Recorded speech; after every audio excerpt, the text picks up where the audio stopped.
Federal Communications Commission has determined the following content to be emotionally harmful. Funny things that you think's funny aren't funny. Give me cocks all the time. I want cocks all over me. The Alan Cox Show kicks ass, man.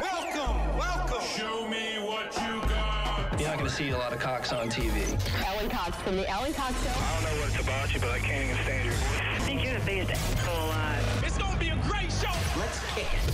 I'll say kick it, and you'll just kick it with a tasty groove, okay? 1, 2, 3, kick it.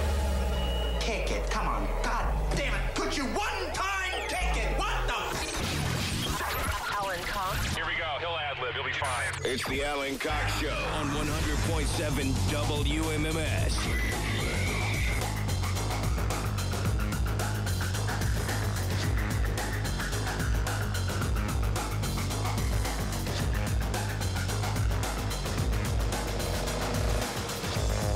Hey, what's going on, everybody? Good afternoon. Hi, we're back live today. Welcome, welcome. My name's Alan Cox. Thanks for being here. Much appreciated. Say hi to Bill Squire. He's right over there. Hey, creepy hugs, everybody. Mary Santora is in Midtown Manhattan. What up? Very exciting, coming off the weekend.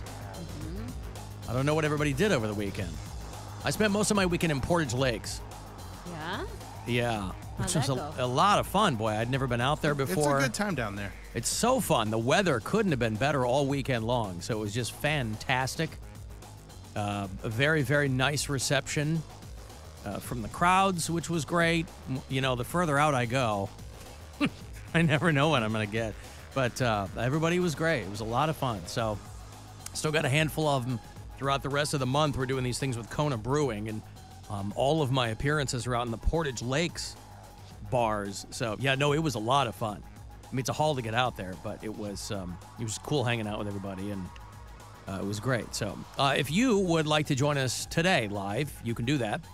216-578-1007. If you want to call live, 800-348-1007. You can send me a text at numbers 35192. If you listen to us on iHeartRadio, you can leave messages for us there. You can leave them on the after hours line, too. I met a guy and his girlfriend and they're young, and they go, hey, we're friends with Drunk Sue. Really? Friends with Drunk Sue? Drunk Sue's out there, boy. You just can't pin her down.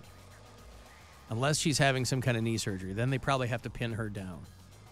But, boy, other than that, they were like, oh, we're friends with Drunk Sue. Okay, cool. Well, tell her I said hello next time. If I don't talk to her first, tell her I said hello.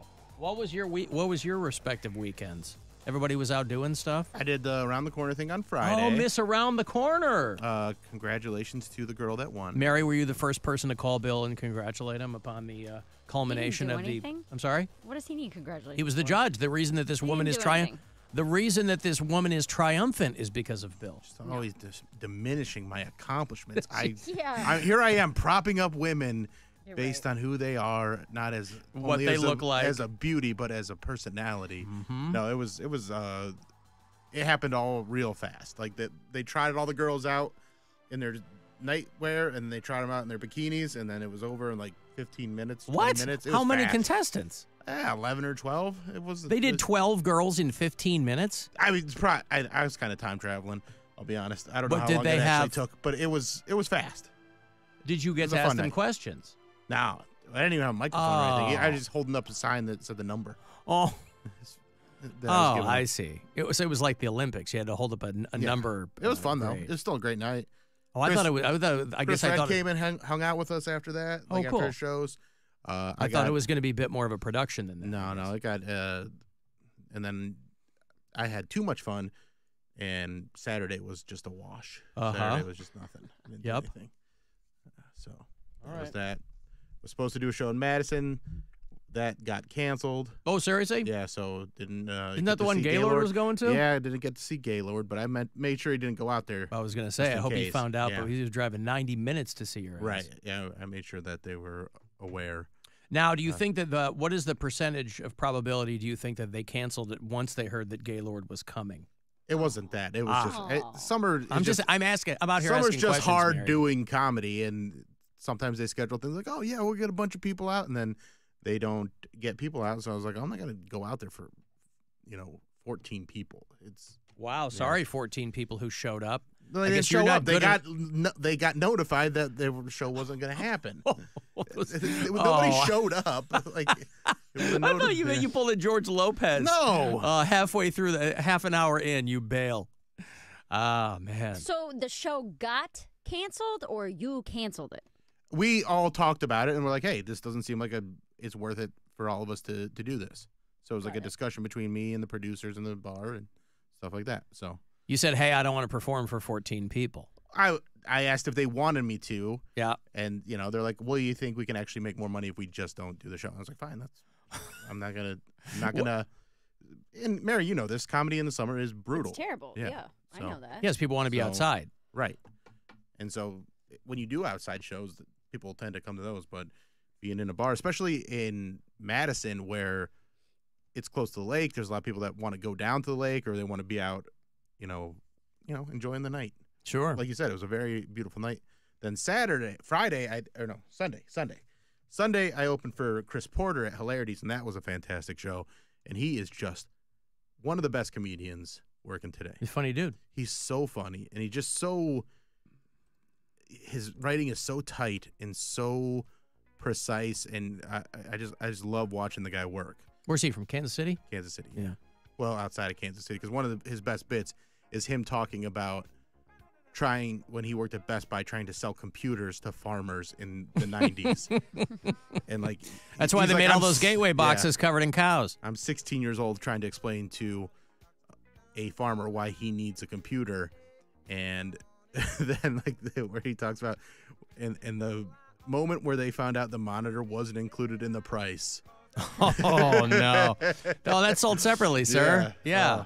It's like, I've got the He-Man figure, but then I got to go out and buy Castle Grayskull. Mm-hmm. Yeah, sold separately. Yeah, I was thinking that same It's thing. exactly like that, Mary. Can you follow along, please? I'm sorry. That's you took the words out of my mouth. Computers to farmers, He-Man, Castle Grayskull. All right? It's apples to apples. And then since there was nothing going on Monday, really, since you were going to Chicago. Yeah, I went to Chicago. I went and hung out and sang some more karaoke and... Oh, somebody sent me some footage of that, yeah. It's a good time. It was a very fun weekend. The Treehouse. Yeah. So my wife used to bartend when we first moved here. I like the Treehouse. Treehouse is a great place. We lived across the alley when we lived in Tremont. Were you out, too, performing, Mary Lynn? Yeah, I did a show Friday night. Oh, you were in Michigan. Davison, Michigan. Yeah, how was that? It was like they got like it's a small town. They have like a festival every year, and so it was like a fair. And when I tell you, this show had no business being good, and it was incredible. You said this was their inaugural comedy festival? No, they've been doing it for like 12 years. I thought you said it was their inaugural. I thought that it was. Mary goes, it's my first time, so it must be their first time. Well, I had never heard of this before. Yeah. And they didn't say, hey, we've had these people in the past or anything like that. But yeah, it was like they've been doing this forever. But yeah, it was outside, but it was like under this pavilion. There was like 350 people under this pavilion. Everyone stayed the entire show, and they were an incredible audience. Like, so much fun. And then the small towns, man, they want to have fun. I love small town comedy. It's so much fun. There's such a good time. And then Saturday, and then I just went back home. So Saturday, took the kid to the pool, and then went to my friend's house for a fire. And then Sunday was just like family day. Me, Brian, and his daughter. 3 of us hung out, spent a bunch of time together. Just kind of, what did we do? We went to the Bedford Strawberry Festival. If anyone's ever been to that, I haven't. This is in Bedford, Ohio. Yes, it's very tiny. One stand. Well, yeah, there's strawberries, Mary. No. One stand with strawberry desserts. Everything else is basically like a craft fair because it's all like local people selling their stuff. And then they have one tent that had anything even remotely strawberry related. And then everything else was just like corn dogs and pizza and like regular fair stuff. How did you end up there? We literally just looked up things to do this weekend. And then there was the Cleveland famous Jungle Terry. Oh, yeah, I've seen. Yeah, Jungle Terry came out to a thing my daughter was at years ago. Yeah, Jungle Terry was there, and Blake, Brian's daughter, wanted to see some lizards and snakes and stuff, and so we were like, screw it, we'll go out there, we'll see Jungle Terry in hung out for like an hour or two. And then yesterday, Blake and I had a girls' day, and we got Brian all his Father's Day gifts, and we went to the mall and went all over the place. It was great. It was a very much needed at-home, like, reconnecting weekend. Yeah. Yeah. Now, is there any probability that this will kick off your summer of Strawberry Festival tours? Will you be going to the Kirtland Strawberry Festival in Kirtland? Well, no, I'm back in New York City. I know. So I'm not going to That's be why I'm home. asking how dedicated you are to this. Not that dedicated. I can't imagine there's a single Strawberry Festival in the entire state of New York that you could go to. You'd have to come back to Kirtland. To be 100% honest, severe lack of strawberries to be called a strawberry festival. Yeah, well. You would think everything, like if they had an elephant ear stand, you would think they would maybe have strawberry topping. Yeah. And none of that. They had one stand that had like strawberry shortcake, strawberry ice cream, vanilla ice cream with strawberries on top. Yep. And I think that might have been it, to be honest with you. So for it to be called the Strawberry Festival, I thought was very interesting. It's climate change, baby. There aren't as many strawberries. Yeah. Them crops aren't turning over the yield they used to. I guess not. Yeah. But yeah, it was a good weekend, so all right. Can't complain. Well, I didn't participate in any fruit-based activities. Because you're a Catholic again. What's that? What? You went and got saved? Because what? You're a Catholic again. You went I'm and got a Catholic saved. again? You went and got saved at church this Oh, week. because of church. No, I didn't know none of that. Oh. No, we're a couple of rows of heathens there. My brother looks at me. He goes, I'm so uncomfortable here. I go, hey, listen, this is third commandment stuff, all right? This is not us. We're here for our mom, not because we love church. This, but I'll tell you what, though, Monday morning mass, I had my appearance in Portage Lakes on Sunday, left, drove the hour home to, like, eat with my wife and child, and then hit the road. And then mass was yesterday morning. This priest, boy, the weekday morning mass, I forgot how quickly they can get through that. That was fantastic. We were out in 20 minutes. I was like, woohoo, let's go something to eat. Did you stick around? Well, my mom and I went out to the cemetery. And then we all met up at my brother's house, and we all kind of had some lunch and shot the shrimp. And, yeah, it was good. It was fun. And then we'll be back for my sister's wedding in August, so I'll see everybody a couple times this summer. But that's good. Yeah, it was good. But, no, I was not saved by your parlance there. No. I was really hoping that you'd come back a changed man. You'd be like, you know what, guys? I went to church. You were hoping I would come back a changed man? I caught the spirit. And life is different now. Well, life would definitely be different for everyone involved if I had come back saved. Yes, that's right. Oh, man, I got to take a break here. You want to send a text, 35192. You can watch live if you like at AlanCoxShow.com. It's the Alan Cox Show. Everywhere on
free mood, over 100 commercial-free music channels, and over 100 million songs to fill your favorite playlist. Download the always free iHeartRadio app and start listening now.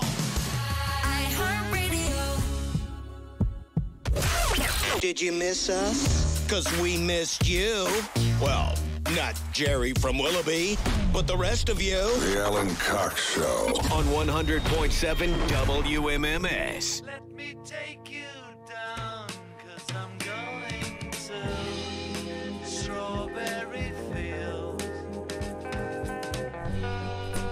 Nothing is real, and nothing to get hung about. Was this on a loop when you were at the Bedford Strawberry Festival? No, it was a pretty terrible live band. I mean, like, Well, that's a big gig for them. Why do you got to blow them up? it was.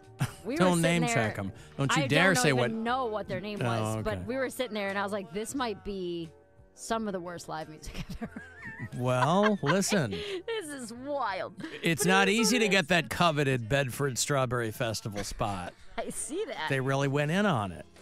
I mean, it was fine. It's background noise. It's not like, and they weren't drawing a crowd. There were definitely some drunk fans. Drunk on strawberry wine, probably. There was no strawberry wine. Of course. Interesting enough. They had a beer tent. Jay texted me and said, please tell Mary that the real Strawberry Festival is in my hometown of Buckhannon, West Virginia. Oh. I bet that's what put them on the map, right? How dare I? You should go to that. I should. It's an 8-hour drive from Astoria, you coward. Not Get in that the car far. and go. Not that far. All right. Well, the one out here in Kirtland with the Kiwanis, that's, perfect. That's Thursday. Oh, great. Just go- 2 days from now. Just got back this Just morning. come back. 7 a.m., 8 a.m. Yeah. Yeah, well, okay. And then Mary was worried that I was going to get saved because I Not said worried. We're hoping. You By the went- way, and I take by the way, when people say that, that implies I need to be saved or that anybody needs to be saved. No, it doesn't. Yes, it does. No, it does not. Saved. You've been saved from Yeah, what? That's just the terminology. Well, but How words would you like mean me to say something. it? How would you Words like me to mean say it? no. But that's why. But When people that's what they're saying yes, is you're saved your soul. That's right. I don't need to be saved. Perfect. She Do I sound nailed just it. like her? You sound exactly like whoever sang that song. Yes. All I'm saying is, crazy things happen in church. You go in there Not and in this church. you hear something that you're like, ooh, it like punches you in the gut and it resonates, and you're like, gotta live different, man. I gotta live different. No. There's not one single thing I'm going to learn in there that I didn't already know. Just maybe through you're not open to 12 it yet. years of Catholic school. Going to Well, you're- my mom okay. taking us to morning mass daily, kindergarten through 8th grade. I went to Right. mass every day, But 6 you're days not- a week. You're not 11 anymore. So No, when that's you why I'm hear not it- Catholic. But when you hear it through 52-year-old ears with different life experiences, that maybe you process it a little different. And then, you know No. what, man? You didn't. And that's cool. That's great. You went. You had some time with your family. No, that's what it was for. Everything's great. Nope. When I sit there and they're talking, this is what I hear. Blah, blah, blah, blah, blah, blah. Yep. Might as well be that. Okay. And it's fine. Whatever, it gives comfort to my mother, and that's the most important thing. Right. And she and I went out to the cemetery for a bit after that. And, my dad is buried a couple of rows away from my mom's parents. So I went over to see my grandparents. You talked to him? Yeah, a little bit, sure. Yeah. Yeah, we Did you give your put mom on some flowers and time? Like you each had a little time to yourself, or you just kind of shared a No, memory? right or there. What did you guys No. do there? And it's not a lot of, it's been 2 years, which is not a long time. And so most of it is me kind of talking my mom off the ledge because she somehow got it in her head that she's supposed to be farther along than she is or something. I don't know. And I go, there's no timeline on this. I'm like, Dad died 2 years ago, And they were together, what, 60 or something 50 like that? years. They were Yeah, married for come 50 on. years. I'm like, Grandma, because my grandfather died when my mom was 29. So she was young. And I said, girls, and I have a good friend whose dad just passed away, and she's young. I said, girls never get enough time with their fathers, no matter how long they live. No matter how long your dad lives, if you're a girl and you've got a good relationship with your dad, they never live long enough. So I'm like, you're not on some timeline where you've got to be, I said, I don't know what you're thinking. She's got her Chihuahua. You know, she's she's not in the house, and thank God for that stupid dog. For real. Because otherwise, it would be my mom alone in the house, and you know, and she's fully aware of that. And again, my siblings are around, and so it's. Does she take it on walks and stuff? Like, is she active Oh, with yeah. it? Or, Oh, yeah. Well, see, that's great. All At the least it time. gets her, out of the house every day and my mom's moving. active. Yep. But before my mom got to my brother's house, it was just me and my siblings sitting around, and I was talking to my sister about how mom doesn't. I always have to text my mom. I go, she never texts me, so I have to. And my sister's like, "Gee, what's that like? I got to get on that program because they're all there. So when she needs something, she hits them up, right? I'm a couple states away, so I always have to hit my mom up. She won't hit me up out of the blue. But no, it was fine. It was a lot of driving, but I'm obviously glad I went. I wasn't going to miss it. So when you go home like that, do you feel, your mom's getting older, right, and everything like that? Do you feel like a want or a pull to be back there? Like you didn't I would see your love to be dad back as home. Much. Yeah, that's why I was like, if that coming home makes you feel like, damn, I either got to get out here more, or you were saying there's never enough time. Like, well, I always feel like weekends where you have some kind of a family, not you, the royal you, where it's a family event revolving around a death. I always end up feeling like, you know what, we should all move to the same house. Everybody should live together. Nothing like that. No. Right. I've been gone so long, but it's like, but when I got hired and at a radio station at home and moved back in 2006, that was the end of the only plan I had ever had when I started radio, because you're going to be working in these little towns and hopefully moving your way up. The only plan I ever had was get back home, get on the air back home. I had no plan after that. I never planned on leaving. Well, fate took a different turn, and so it didn't work out that way, and so you got to go somewhere else. But yeah, no, every time I'm around my family, I'm like, yeah, this is great. It's never a bad time. It's great. Right. But I'm always kind of the outsider too. But that's my point. Because that I'm not you looped wouldn't in on have to everything. be. Yeah. Well, no, that would be great. Ideally, that would be great. Yeah. But, it's not how it goes. I'm not working there. I'm working here. So, I totally get that, man. We're getting together for 4th of July at my brother's house down near Columbus. It's a city called Lancaster. And it's a little hillbilly town, but they blow out, I think, their entire Parks and Rec budget on 4th of July every year because they have an insane fireworks display and a crazy parade. I'm like, this has to be all of the money that the city's ever made. But we get together every year down there, and I'm looking forward to it this year. And I'm like, and every single year it does feel like, damn. You know what I mean? Like, where you just get that kind of, I don't know how to describe it other than a feeling of like, we're getting older. My brothers are in their 40s now. My mom's in her late 60s, where it's like, we should all just move to the same city. Well, again. but it's also important to recognize that there's a novelty in that too. Yeah, that it won't. It's feel when like you're that. around them all the time where you go, oh, Yeah. Yeah, give it a few more days and be like, oh, no. Yeah, I got to get the hell out of here. But also, it's also a matter of, for me, the hard part will be staying connected to my siblings after my mom dies. Because, your parents are kind of the connective tissue when you have siblings. You're like, oh, you got to do this for mom. You got to do that. When it's just the siblings, because everybody's got their own lives, if you have a good relationship with your parents, going to your parents' house, whether it's one of them or both of them, that's like a central location, right? But when the parents are gone, then you have to make a concerted effort to stay in touch or connected to your siblings, your other family members, because everybody's off doing their own thing. Like, I feel like it was opposite for my family. Like, nobody really. I mean, we'd see each other at Christmas or Thanksgiving. Whenever everybody came up, we'd see each other maybe once a year, but nobody talked between that. We didn't have like a sibling group chat. I mean, we did, but we weren't like active in it. And everybody was doing their own thing. And then after my dad died, I feel like in the last 3 years, it's been way more active between me and my siblings. Like, trying to get, because, my one brother lives in Kentucky and my sister's up near, basically Toledo. And then I'm in New York now. And like, so it takes more of an effort, but people are making more of an effort. That's good. In my family, it feels like. Yeah, that's great. Whereas before, it's almost like, whatever, dude, I'll see you at Christmas, no big deal. And now it's like, oh, damn, sometimes there's not Christmases for everybody. You know what I mean? Some people don't go to Christmas anymore. Right. So you better figure this out now. Alan, I have peaches from a peach truck that are ripe. And so I decided to try a BLP for lunch today, and it was damn good. Of course it's damn good. So I'm trying to tell you. Get yourself a BLP. Remember the BLP? Yeah. We all remember. Bacon, lettuce, and peach. You swap out that tomato for a peach, and man, you want to talk about it. You want to talk about being saved.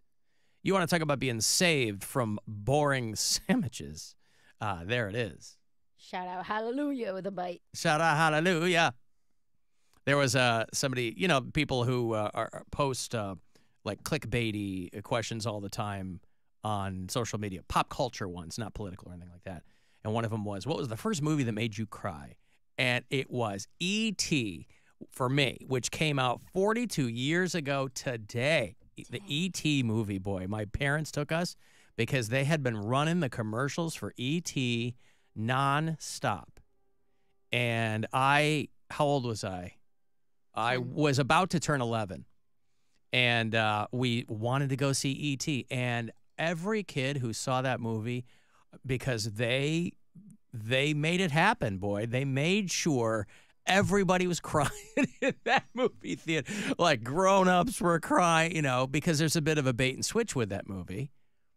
And there was some kind of documentary or something about how they were fully planning on making an E.T. sequel. And they never got around to it, or they wanted, I forget what it was, but yeah, the E.T. and I ended up with like an E.T. doll at Christmas, and but that movie was just massive. It only cost them $10 million to make E.T., which in 1982 was a lot. It was a lot of money, but it made $800 million, which is crazy. And so E.T. is a movie I never have I been don't think into. I've ever seen it. It's one that like it's a Gen X kid movie. It is, but I was in that age range. I was like, it never connected with me. Yeah. Yeah, I didn't dislike it or anything. Like, it was just another movie to me. Yeah. Where there are some people that are like, this is such a great movie. And I was just like, well, I knew it. I figured out pretty early on that in most kids' movies, they don't kill the main character. So when he was sick and then Disney said, "Let me hold my beer." Yeah, right. No, but I mean, we're gonna kill start the main with killing your character. parents. No, they'll kill your parents, but then that became formulaic too. Like, I can't even think of the first movie that made me cry. It was not till I was an adult. Lion King did not make me cry. Lion King had me sobbing. But you were like in kindergarten then, right? Yeah, I was like 7. I was like prime age for Lion King to make me cry. Well, that's what I'm saying. A movie didn't make me cry until I was almost 11 years old. I kind of knew that was coming. Like, in the trailers, like, you kind of knew that Mufasa was going to die. But that doesn't matter. It's like the whole emotional buildup of it, and him and his dad having the moments that they had. Yeah, you don't know how. I didn't. Right. I just was like, yeah, these songs are pretty fun. Like, it wasn't. It wasn't that movie was not that emotional to me. Oh. And it was probably just repressed things that I was going through with my own family, where I'm like, I don't care if my dad dies. How old were you though? That was like 1995. Yeah. When did Lion King come out? So 93, I thought. This stuff didn't start when I was 20. I've been going through this my whole life. No, I'm saying you wanted your dad to die when you were 9? No, I didn't. I don't really want my dad to die. I just was like, it was more 94. the predictability How old were you of in it. 1994? 23. 12 years old. But it was just like, and I was like, well, also, what's the lifespan of a lion anyway? Kind of like I was. Not. I swear Nature's I wild. wasn't. 12 years old, you were like, well, lions only live to be like 9 anyway. No, I For just, an animated I'm film. just telling We're you, not. I saw that movie in the theater, and I was not emotional when, like, I was like, he died, but I wasn't like, I wasn't bawling or crying. Because it's a cartoon too. Doesn't matter. So yeah, When- that drawing died. Dude, No, because, screw like, you guys. As an adult, I was way more emotional going to see, like, I remember losing my mind in Inside Out when Bing Bong had to go. No, I still haven't seen it. That's a good one. The second one comes out on Friday. Yeah. It wasn't Mufasa dying that made me cry. It was when Simba came up to him and was trying to wake him up, and he's like pulling on his ear, and he like gets underneath. See, I'm his more close. paw. I'm closer to crying now, and also I think it was one of those things where I cried a lot until I was about 10 years old. Like, my mom, like, they hated me crying, so like I really, really pushed back any feelings that I had.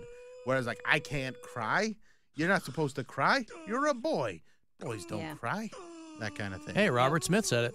When he got in underneath Mufasa's paw and he's like, somebody, anybody. Yeah, like I'm more on the brink of tears now than I was then. Yeah. Oh wait, so you were you were cut from Boys Don't Cry cloth. I thought maybe it was this. They didn't know. A lot of parents didn't know how to handle a kid that was crying. Right. If I was crying, like my mom, she taught me techniques like that they use for torture to keep myself from crying. Bite the inside of your mouth. Yeah, stuff like that. Like pinch your elbow skin and twist it so you're focused on that pain, and then your emotional, the emotions that are welling up in you will go away. Like that. Well, what was the point of that? So I didn't get bullied for crying. Oh, okay. Yeah. So she was worried about you getting bullied. Right. Well, that's different. That's different than your parents going, and you know. Well, and it was part of the bullying was coming from my dad too. So. Your mom was giving you techniques on how to like, not stop get crying in bullied front of your dad. by Yes. your dad. Yeah. Wow. See, my dad was very anti-crying, but I think just because it aggravated him. Like, because he had 5 kids and we were poor and we didn't have money. And the phrase, I mean, 2 very, very cliche phrases my dad always said were, if you don't stop crying, I'm going to give you something to cry about. Well, but yeah. he would. I mean, their belt came very swiftly after that. And then the other one, he would always say, crying doesn't solve anything. Whereas, like, if crying solved my problems, I'd cry every day. I have more problems than you'll ever have. You see me crying? Like, so he would minimize whatever our problems were and make us feel guilty about crying about them. Well, he was probably frustrated, too, because you guys didn't have any money because of him. Well, yeah, I'm sure. But I didn't know that when I was 11. No, I understand, And I wanted but to go he to the did, movies is what and I'm I wasn't saying. allowed. Right. You know what I mean? Not allowed. I cried a lot as a little kid. And then, like, through my parents' divorce. And then when I moved in with my dad, he was every day with that crying doesn't solve anything, crying doesn't solve anything. And then I didn't cry really again until I was in, like, my 20s. There's probably 16 to, like, 22 where there was not a lot of crying. And a lot of happening. those parents, I mean, some parents have their own ulterior motives. Some parents, they're just doing the best they can. But when that's the route you go, you're just kicking that can down the road. Oh, Exactly. Yeah. They're like, hey, the parents are like, I need this to be down there, so it's until it's not my problem anymore, until you're out in the world, and then you can deal with it. I remember in college. Spend half your life biting the inside of your mouth. My dad and I would get in fights, and I'd cry, and he would tell me to, like, another phrase he would use all the time, I'll talk to you when you can act like an adult. Adults don't cry, and when you're ready to have an adult conversation, we can have an adult conversation. And I hated when he would say that to me because I'm like, hey, ass, you're the one making me cry. Like, and now you're going to tell me I'm not an adult because of the mean things you're saying to me? Wow. Yeah, he was, like, very against crying. My dad would say, crap in one hand and wish in the other and see what you got more of. Clap them together. Yeah. Well, because my dad was a conservative guy and military and all that, but we were not like Boys Don't Cry house, so I didn't get any of that. But and I'm surprised in retrospect because that would be right up his alley. But we never got that. But You were allowed to have emotions? yeah, sure. Even as a Catholic? Yeah. Wow. I mean, when you grow up Catholic, you're constantly told you're not worthy of anything, right? You're lucky to be alive. It's only by the grace of God. You're not worthy. Oh, thank you so much for letting me walk around and So I think my parents were, because my dad wasn't Catholic. He converted later on for my mom, but that was like when I was in college. So my dad was very much neutral on that whole thing, and he was kind of like, yeah, all right, well, if you got to let something out, let it out. But then get back to work. That was kind of his thing, If you got to blow it out, but then get back to what you were doing before. I just couldn't even communicate anything with my dad. Like, there was no moment where I'd be like, hey, Dad, this is a thing I like and I want to do it with you. It was always just like, just get through the day and then just, Don't make him mad. Yeah, don't make him mad. That was Wow. our job. Don't make Dad mad. Yeah. That's pretty old school. And also, and then it seemed like the only thing he ever wanted us to do was chores. So you'd also try to avoid him because he's never like, hey, let's go have fun. He's like, hey, do work. Doesn't give you a task. Yeah. That's right. Anyway, E.T., 42 years ago today. First movie that made me cry. That divulged into everyone being like, well, my dad's trauma. It really did. Yeah, that wasn't an entree into opening up the wounds, but there it is. Man. E.T. was the movie that surpassed Star Wars as the highest grossing film of all time, and it was that for a long time before Jurassic Park. But E.T. was a big, big deal, boy. Okay, I got a break here. If you want to send a text, 35192, AlanCoxShow.com for everything else, and we'll be back. The Alan Cox Show on 100.7 WMMS and everywhere you go on our free iHeartRadio app. This is Katina Mobley. This is what's trending from iHeart Sports Network. Presented by Mercedes-Benz. Browns wideout Amari Cooper was a no-show for the first day of mandatory minicamp. He could be fined if the absence was unexcused. Guardians will open a 2-game set there in Cincinnati tonight. Tristan McKenzie will be on the mound. Cleveland going for a third straight win there. And Aja Wilson, Diana Taurasi, and Brianna Stewart headline the U.S. Olympic Hoops team roster. Caitlin Clark's reportedly an alternate. I'm Scott Davidson. Luxury SUVs now come with the luxury of choice. Mercedes-Benz has gas, electric, and plug-in hybrid offerings. Learn more about the E-Class SUVs at your local dealer or at mbusa.com/special offers. Hey, it's Bill. Now you can finally feel satisfied with your morning with Wendy's new $3 English muffin deal. You don't just get breakfast, you get a proper meal. Get your choice of tasty grilled sausage or applewood smoked bacon on an English muffin with fresh cracked egg and gooey cheese, and it wouldn't be a proper breakfast without a small side of crispy seasoned potatoes, and you get all that for just $3. Use the app to order to earn points to get free Wendy's. Choose wisely. Choose Wendy's during breakfast hours only. Limited time only. U.S. price and participation may vary. Select your request. English muffin deal to obtain discount. Not valid for a la carte or combo orders. Single item at regular price. Prices are higher in Alaska and Hawaii. The free iHeartRadio app has over 100 commercial-free stations like The Vinyl Experience.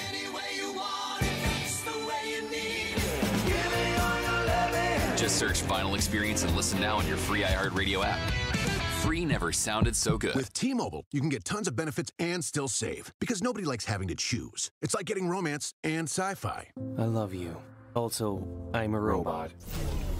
At T-Mobile, you can get the benefits you want and still save on every plan versus AT&T and Verizon. See how with our savings calculator at T-Mobile.com/switch. Plus, switch and keep your phone. We'll pay it off up to $800. Via virtual prepaid card in 15 days. Qualifying unlocked device credit service and timely redemption required. Card has no cash access and expires in 6 months. See T-Mobile.com. You want a sub stacked high with meat and cheese? You go to Jersey Mike's. You want an off-the-charts radio idea? You go to me. Like this. I'm a grizzled cowboy. The sheriff doesn't like the look of me. He challenges me to a duel. We draw, and bang, I go down. But the Jersey Mike sub in my pocket, stacked with layers of meat and cheese, saves me. Everyone cheers. I'm the new sheriff. And I renamed the town Fresh Slicington. Subs always stacked high. Jersey Mike's, a sub above. This is the story of the one.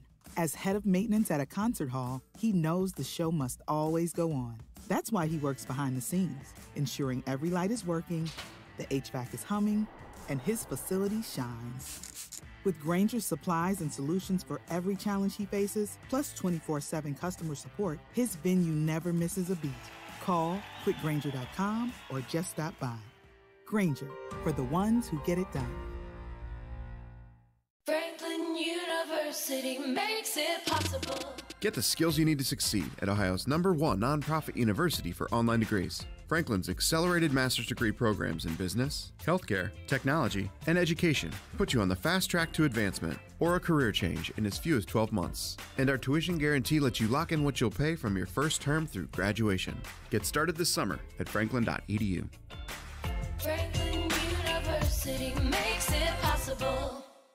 Plan your spring escape or summer getaway now and enjoy 20% off your stay at Seneca Niagara or Seneca Allegheny Resort and Casino. Explore the mighty falls at Niagara or relax in the mountains of the Southern Tier. Book now through August 31st to lock in this incredible deal for a truly exceptional stay. Get your room before it's gone. Visit SenecaCasinos.com to book early and save. Seneca Resorts and Casinos. Nothing else comes close. Jake from State Farm. I just beat my running PR, so I'm celebrating. Keep celebrating when you bundle and save with the State Farm Personal Price Plan. Like a good neighbor, State Farm is there. Prices vary by state. Options selected by customer. Availability and eligibility may vary. From lifting sofas around tight corners to dropping boxes, Things are guaranteed to go wrong during a move, but when you make the move to fast and reliable 5G home internet, we can guarantee your price for up to 3 years. Because your new digs deserve new decor, not surprise price hikes on your bill. Call 1-800-VERYZON to switch to 5G home internet. It's the right move for your move. Price guarantee for 2 to 3 years depending on internet plan. For new Verizon home internet VHI households who have not subscribed to a VHI service within the last 90 days. Applies only to the then current base monthly rate, exclusive of any other setup and additional equipment charges, discounts, or promotions. A healthy body needs good food. This summer, the Ohio Department of Education and Workforce is sponsoring Sun Meals, a summer food program where kids eat free.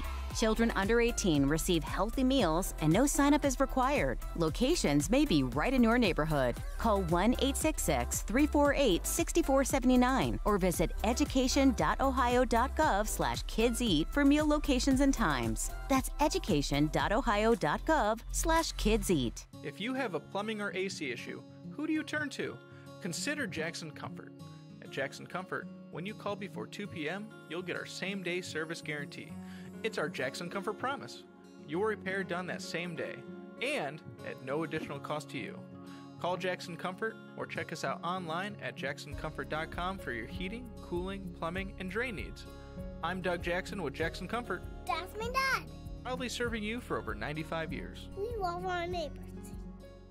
Diamonds Direct has done it again. This month only, get ready for an offer you can't resist. Buy a natural diamond engagement ring of 1 carat plus and receive a free natural 1 carat diamond tennis bracelet valued at $2,000. That's right, a stunning diamond tennis bracelet at no extra cost. Imagine giving her the ring of her dreams and her wedding gift all at once. So hurry into Diamonds Direct. Your chance to get a free tennis bracelet will not last long. Details at diamondsdirect.com. AAA membership is a great gift for dads and grads that provides the safety and security of 24/7 roadside assistance and year-round savings with exclusive member-only discounts. A gift that really does keep on giving. Right now, you'll save $20 on a new AAA gift membership. Plus, you'll get a $20 gift card. Call or visit your local AAA East Central branch office or go to AAA.com/gift. Hurry, this is a limited time offer. It's celebration of Conrad's 55th anniversary. Bundle and save and get up to $325 off for select Goodyear tires. Blue Falls and Conrad's, keeping your car clean and safe on the road. Proud partner of the Cleveland Guardians. I want to learn how to cook, but I keep ordering takeout. Accomplishing goals is hard, but when your goal is to learn a new language, Babbel makes it easy. In just 15 minutes a day, Babbel will help you start having conversations in as little as 3 weeks. Words and phrases you'll actually use. So when someone asks, "How's your French going?" you can say, Babbel facilite grandement l'apprentissage d'une nouvelle langue. Now try Babbel for free at Babbel.com. That's BABBEL.com. Babbel.com. Now your ideas don't have to wait. Now they have everything they need to come to life. Dell Technologies and Intel are creating technology that loves ideas, loves expanding your business, evolving your passions. We push what technology can do, so great ideas can happen right now. Find out how to bring your ideas to life at Dell.com. Welcome to Now. Portions of the following program were pre-recorded. This is The Buzzard. From the Bath Authority Studios. 100.7 WMMS, Cleveland. It's time to give stuff away. It's time to give that stuff away. It's time to give stuff away. Give stuff away. Hey, I want to go see Switchfoot. Remember those guys? They're on the road and coming to Cleveland. They're going to be doing a show for the 20th anniversary of their album, The Beautiful Letdown. That was their big one back in the day. The show is going to happen Thursday, October 3rd at the House of Blues. You can go to Ticketmaster.com for any and all details on the show. First pair of tickets for you this week. Good luck, too, for Switchfoot at the House of Blues. Call 10-216-578-1007 or 800-348-1007. Welcome back. Local DJ and all-around female orgasm denier, Alan Cox. This is the Alan Cox Show on 100.7 WMMS.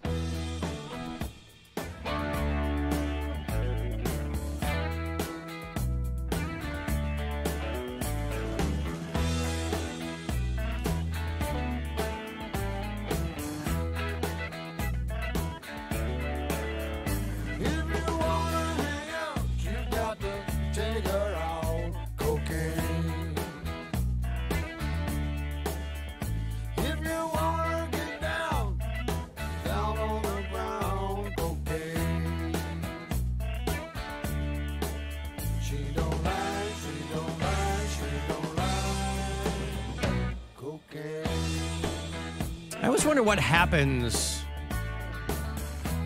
to the people in charge of running coke for the cartels when these massive stashes of coke wash up in the Gulf Coast states. Right? It's constantly washing up in Florida. Louisiana gets some. $450,000 worth of cocaine washed ashore in Alabama a few days ago. And with that much, you figure if it was one packet, somebody might grab it and maybe stash it. I don't know. Maybe people are too scared to do something like that. But $450,000 washes up. The Mobile County Sheriff's Office said 55 pounds of coke wrapped in 25 individual bricks washed up on a beach. They all had the percent symbol on them to designate them in some capacity based on who they were to go to or where they came from, or I don't know. Scuba divers off Key... Scuba divers. Scuba divers. Scuba diver going to get the coke. Off of Key West. Found the same amount of coke sealed in bricks about 100 feet underwater. Those were all turned over to the Border Patrol. And so, yeah, people are constantly walking the beach in Florida or whatever, and finding cocaine washing up. And obviously that gets confiscated. So I always wonder what happens then to the people who are responsible for running that into the states or how that plays out. I don't know. Confiscated. Yeah, they took it all. I always thought they were told to do that. Told to do what? Like to dump it. Like, that's how I thought of it. Oh, like the boats are almost going to get them? Yes, that they got orders from higher ups where they're like, screw it, just get rid of all I guess of it. they'd have to, wouldn't they? Yeah. Yeah. Because they can't do that on their own. But now they have like They'd be drug dead. subs and stuff. Yeah. Well, that's what I mean. Yeah, I guess you're right. It would have to be that. But again, this stuff works its way into the system. I mean, anybody who thinks that every single bit of confiscated narcotics goes into the evidence locker, you're insane. Destroyed, yeah. Destroyed, yeah. You are crazy. So even if $450,000 washes up, one of those bricks isn't making it into evidence. And then it just, works its way into somewhere else. But well, that's when you got to switch over from this song to those 80s songs that we were listening to last week. When you find $450,000 worth of cocaine, but it was actually $500,000, and you have $50,000 brick in the trunk of your car, and you're driving into the night. Into the night. Mm-hmm.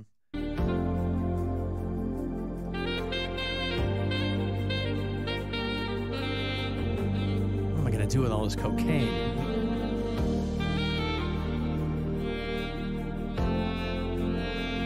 Seen people refer to this as hitting their Kenny G spot. I'm like, yeah, I get it.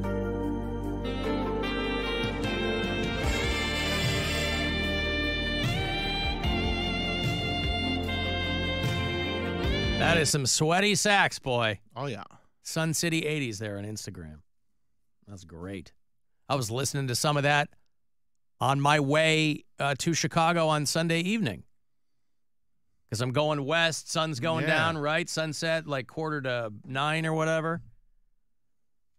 I mean, you might recall last year when they found that tiger at the Cincinnati Zoo that had cocaine in its system.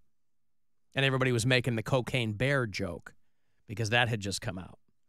But there was I think maybe they had turned it over to the zoo. But somebody obviously had this in their house, and it was a big wildcat. And whoever had kept it as a pet or whatever, and it had cocaine in its system because obviously a person with a giant leopard, they're not doing good thing. They're not making good decisions otherwise. So they had everybody was making jokes down there in Cincinnati that they had a cocaine cat. And then it got turned over to the zoo and taken care of past that, but finds its way into the national bloodstream, as it were. Hey, golly, will you look at that? Get down here, everybody. It's a cocaine cat. Speaking of being at home, Mary, you would have loved every 10 feet When it's not, when you're driving in Chicago, when it's not Brian Urlacher hair plug billboards, it's billboards for a festival called Country Thunder. Hell yeah. Which is in somewheres, it's right over the border in Wisconsin. And there were a lot of Country Thunder billboards. And what it's, as you might suspect, it's a lot of country acts and then Nickelback. Perfect. Like they're the headliner. Love that. That So sounds like a great weekend. That's what I'm saying. So I see the billboard and I go, I don't know who those other people are, but I know who people go, well, aren't Nickelback Canadian? That's close enough to country music. Country Thunder for us. 2024. Let's see. Country Thunder. July Eric 18th. Church, Lainey Wilson. Oh, that's huge. Bailey Zimmerman, Elle King. Big names. Maybe Elle King getting kicked off of the stage is genetic. Maybe he's Rob Schneider's daughter, right? Yeah. But she gets drunk and kicks off stage. He just gets kicked off stage for people not laughing or booing or something like that. Yeah, Country Thunder in, where is it? Twin Elks, Wisconsin, or Twin Peaks or something? Twin Lakes, Wisconsin. Twin Lakes. Yep. Which is like 90 minutes north of Chicago, but it's like just over the border. I don't know who Co Wetzel is. Wetzel, everybody. He's got big font. And Yeah. I've never. He's the heir to the Wetzel's Pretzels fortune, probably. Yep. Jackson Dean, the Bellamy Brothers. You mean like Let Your Love Flow? Those guys? Remember the Bellamy Brothers? No. Are they doing country music now? I don't recognize any of the, like, Randy Houser, Kip Moore, and Al King, I know. But anything after Al King, there's like 9, 10 people I've never heard of. These guys are doing the Country Thunder. These guys got to be in their 70s by now. Is this kind of like, you know this song at all? Anybody remember the song? Let Your Love Flow? It was in commercials and movies, a massive hit for these guys. And they were actual brothers. They weren't like the Beach Brothers, where they were all named Beach. What are they called? Not the Beach Brothers. Beach Boys? What are you doing? I don't know. It's Tuesday. I'm all thrown off. They were not called I've gotten like 4 hours of sleep in the last 2 days. I don't know the Beach Brothers. Oh, these guys are great. Yeah, I don't know this song. Oh, you never heard this? God, this song was like number I'm one sure for a I've year and a heard half. it, but I don't remember it. Yeah. Wow. Yeah. Wow, the Bellamy Brothers doing Country Thunder. All right. The Florida lineup is real good. Oh, they're doing one down. So is it a traveling There's thing? a bunch of them. There's okay. Arizona, Saskatchewan, Wisconsin, Alberta, Bristol, Florida. Okay. So there's a bunch. Yeah. Well, anyway, I only noticed it because there were massive billboards for it all around Chicago because it's not that far, right? You'll drive 90 minutes if you want to see those people. And, right. But Nickelback jumped out at me. Part of Country Thunder there. If you listen to what? Shenandoah? Is that her name? Shannon Doa? No, Shenandoah. Isn't that like I thought they did like it's an old man band. I thought they did like TV jingles. I have no clue who that is. Shenandoah. I might not be saying that right. Well, Shenandoah, like Shenandoah National Park. Shenan is Shenanan. No, that's Not Shannon. Shanen? No, Shenan. Shenan. Shenan? Shenandoah. Doah. Yeah. Oh, it's a place in Texas too. All right. Well, how do you associate them with jingles? I don't know. I'm looking at this and I'm like, no. I've seen them. Anyway, I'm sorry. Go ahead. No. They're playing in Bristol. I got I'll shout out the people on the who listen to us on the iHeartRadio app because they're kind enough to try to wade through whatever technical difficulties might be going on over there. And I heard from, I actually posted the photo at the Alan Cox Show Facebook page.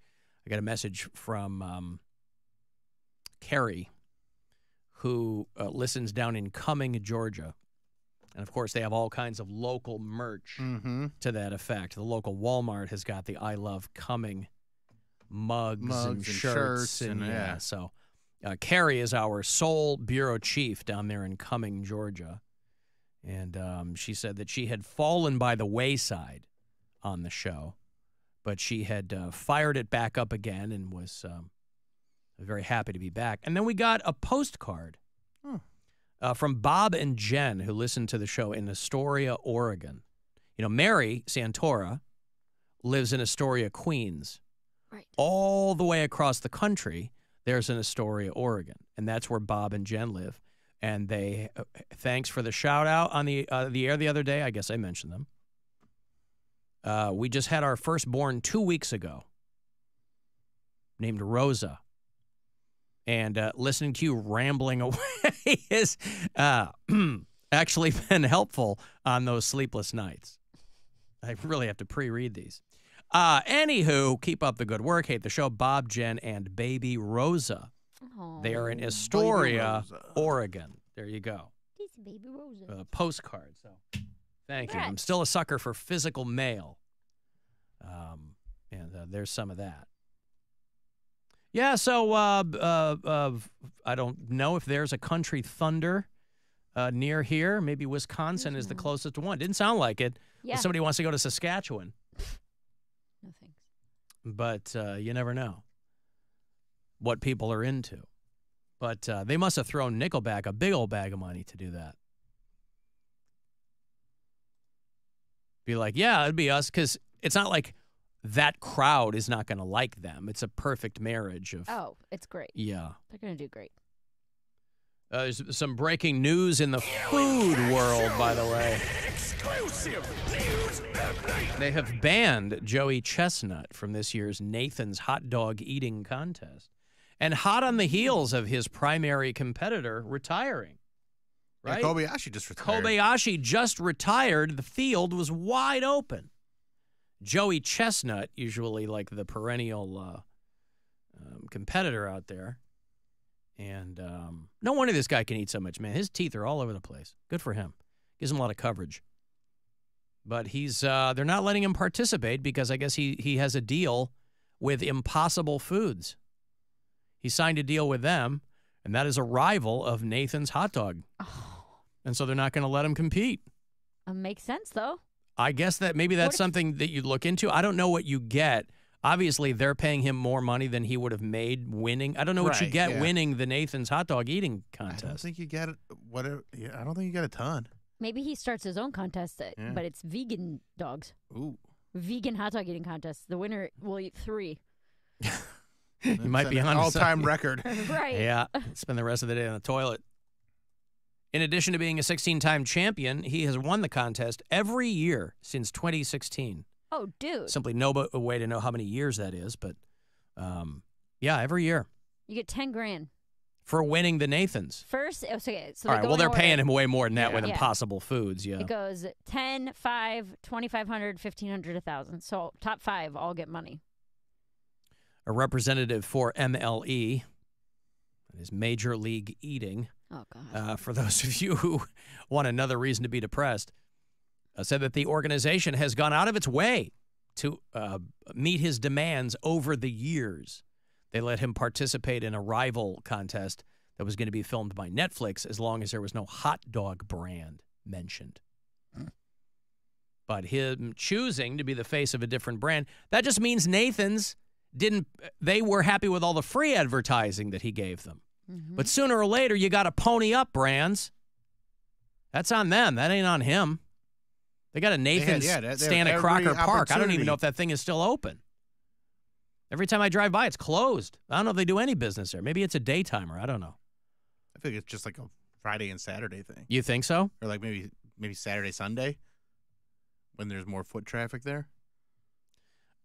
Joey Chestnut was paid $200,000 to appear in last year's contest. Because you figure when you get to that point, right? You're not just doing it for the prize money. Yeah. You're like, okay, now you got to pay. Yeah. So, and he was also offered a 4-year, $1.2 million contract. So they ponied up to some degree, but that means that Impossible Foods offered him more. Yeah. So wait, Nathan's offered him 1.2. Yeah, and he for turned 4 it years. down. For 4 years, yeah. Wow. Imagine you get into a bidding war over a guy who's famous because he can eat a lot of wet hot dogs. I mean, he's done it at Cavs games, right? He's done the wet wieners at Cavs games. The thing is, watching him eat food makes me not want to eat the food eat at all. He's eating. So, like, if he's scarfing down these Impossible hot dogs, I'm gonna be like, I don't want those. When the Nathan's hot dog eating contest ruins hot dogs for me every year. It ruins food for a couple hours. It's like, no. Or just hot dogs. Listen, I don't watch it and go, whew, I gotta really go for a soggy hot dog. Man, I'm feeling peckish. Mm-hmm. I mean, for real, nothing is going to ruin hot dogs for me. For real. But I don't watch. Dude. I don't. Huh?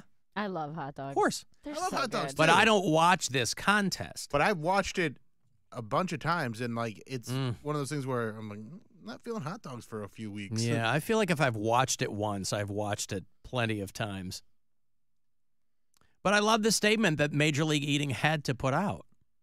For nearly 2 decades, we've worked under the same basic hot dog exclusivity provisions. Excuse me, what is your restaurant's policy on hot dog exclusivity? If I have a contract with another company, can I be on...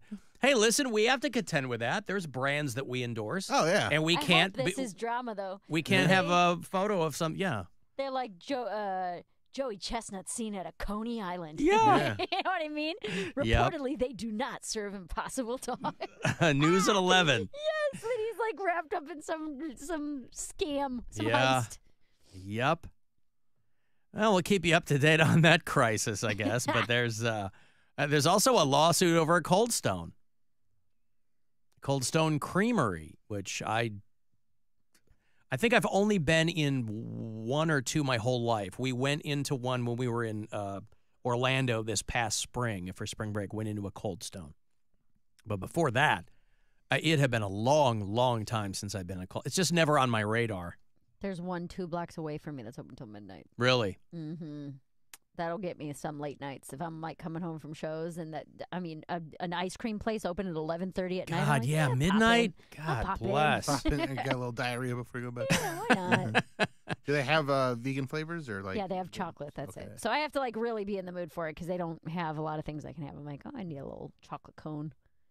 Well, a federal judge in New York has given the go-ahead to a woman in Long Island who filed a class action lawsuit saying that customers are being duped because certain flavors do not contain those ingredients. There are no real pistachios in pistachio ice cream, is her contention. Oh. And I guess she got so upset, she filed a lawsuit because she reasonably believed that the pistachio ice cream contained pistachio. What is the difference, though? If you like the way it tastes, what do you care what's in it? Well, you some people want a lawsuit. Some want people to know what they're putting in their body. These are first world problems.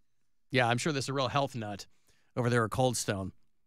There were no pistachios after they read the company's website, but rather pistachio flavoring. And she didn't care for that. She don't cotton to the pistachio flavoring. She wanted pistachios. Why didn't you just get vanilla and take it home and put pistachios on it? Because it's false advertising, Alan. They deserve to pay. That is true. She said competitors like Haagen-Dazs use real pistachios. Why can't you? And so they're letting this case go forward. Well, I mean, Cold Stone, this is what happens, too. This is, not to go off the rails because I have to go to a break, but this is what happens when you have companies that end up getting sold to like big private equity firms, or they start getting publicly traded. It's a race to the bottom for quality. That's what invariably happens. It's why people get so upset about for-profit hospitals, because these companies come in, and when they convert to private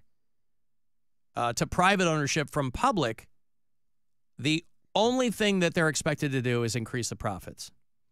And so they start like selectively accepting patients and firing a lot of doctors and nurses. They go, hey, look at this, you know. And to obviously a much lesser degree, a place like Cold Stone, which got sold off to some venture capital company a couple of years ago, and that's when they start using, you know, pistachio flavoring when people used to go in for pistachios. I actually think it's exactly the same thing as doctors and nurses getting fired. Well, a lot of them quit because the commissary didn't have pistachio ice cream. I knew it. Yeah, that's where it comes full circle. They also didn't care for the fact that some of the doctors in those private hospitals refer to the mortuary as Cold Stone Creamery. I got to take a break. If you want to send a text, 35192, I'll have another shot to Vegas for you later on, around 5:30 if you're here. Trip to Vegas for our iHeartRadio Music Festival later on. It's the Alan Cox Show. On our free iHeartRadio app and your favorite smart device. Just tell it to play the Alan Cox Show. On iHeartRadio. This September, our iHeartRadio Music Festival, presented by Capital One, is coming back to Las Vegas. 2 nights on one stage. A weekend full of superstar performances. Streaming live only on Hulu. Big Sean, Camila Cabello, Doja Cat, Gwen Stefani, Hozier, Keith Urban, New Kids on the Block, Paramore, Shabuzi, The Black Crowes, Thomas Rhett, Victoria Monet, and more. Never seen before collaborations. And once-in-a-lifetime artist moments you'll have to see to believe. Tickets go on sale Friday, June 14th. But starting tomorrow at 1 p.m. Eastern, Capital One cardholders get first access to tickets and other exclusive offers for 48 hours only or while pre-sale tickets last. Visit iHeartRadio.com/Capital One for more pre-sale details. What's in your wallet? Keep listening for the next chance to win your way to our iHeartRadio Music Festival, presented by Capital One. From the Universal Windows Direct Weather Center, WMMS Weather. Tonight, increasing clouds down to 56. Tomorrow, sunshine and 84. Thursday, mostly sunny with a high of 89. This report is sponsored by Ohio Department of Transportation. Hi, I'm Josie. My daughter turns 5 today. I'm also an Ohio State Highway Patrol trooper. When you move over and slow down, you're making sure I can get home to celebrate with my daughter. When you see flashing lights, remember, they're not just roadside workers. Thank you for moving over and slowing down. Hey there, it's Alan for Window Nation. You know, when it comes to replacing windows in your home, there are a myriad of reasons you can do it, and not everybody's got the same one. That's why I point people to Window Nation, because since windows are all they do, these guys are the experts on this. Whether your windows are, in fact, old, or maybe they're a little drafty, or you see condensation constantly, that's no good. Maybe they're impossible to clean. That's not something you want to overlook either. And they've given you bonus days to say they've extended their semi-annual sale through the month of June, which simply means you'll get 50% off every window they sell and 0% interest for 5 years on your order, no matter how big or small. So go to windownation.com, start there. If you want to call, just make sure that you give them my name. 866-90-NATION is the number to call. If your windows aren't energy efficient, that is going to work against you, whether it's hot or cold outside. So this month, through the end of June, the semi-annual sale can get you 50% off every window they sell and 0% interest for 5 years. In fact, if you schedule your appointment this week, I think they give you an extra 10% off. So look into that. It's 866-90-NATION. Say Alan Cox told me, or go to windownation.com. Kia of Streetsboro. Kia of Streetsboro.com. It's the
where Manny would assume the role of undercover police officer. Listen to Number One Dad on America's #1 podcast network, iHeart. Open your free iHeart app and search Number One Dad.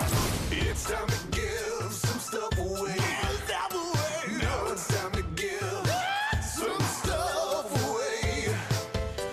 All right, you want to go see, you a fan of the band Ghost? Because they've got a film that they want you to see. It's called Right Here, Right Now, RITE. It's June 20th through the 23rd. It's going to be in cinemas nationwide. They did 2 sold-out shows at the Kia Forum in L.A., and so they took a lot of that footage and combined it with kind of like a narrative story arc. And so if you're a Ghost fan, this is probably going to be pretty wild. TheGhostFilm.com for the details. But I've got a couple of tickets here for you if you want to go to one of the screenings. So be caller 10, and you will. Good luck. 216-578-1007 or 800-348-1007. The Alan Cox Show. The official show of those weirdos who ride shotgun with their bare feet on the dashboard. You're a weirdo, but let's do this. On 100.7 WMMS.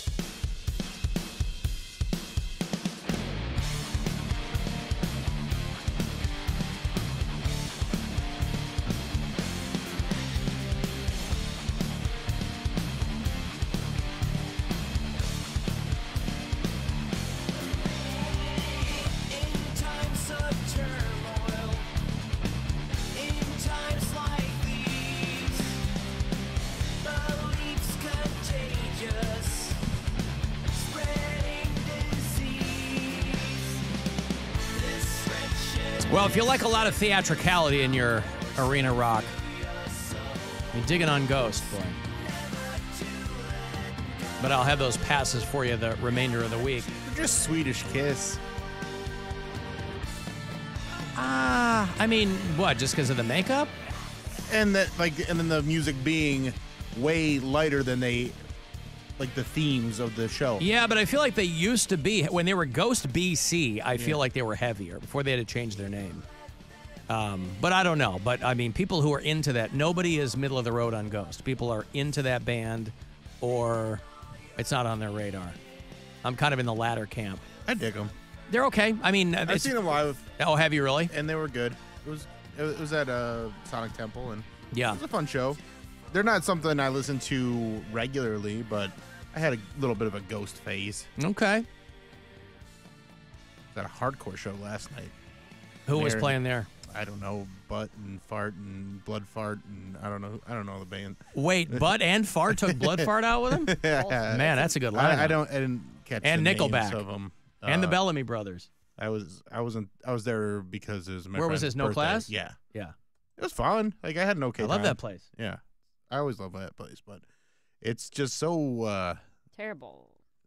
Well, it's not for everybody. Yeah. It's I can handle a few minutes at a time. I did not stay the whole night, but as there's a few minutes I was like, okay, this is kind of rocking right now.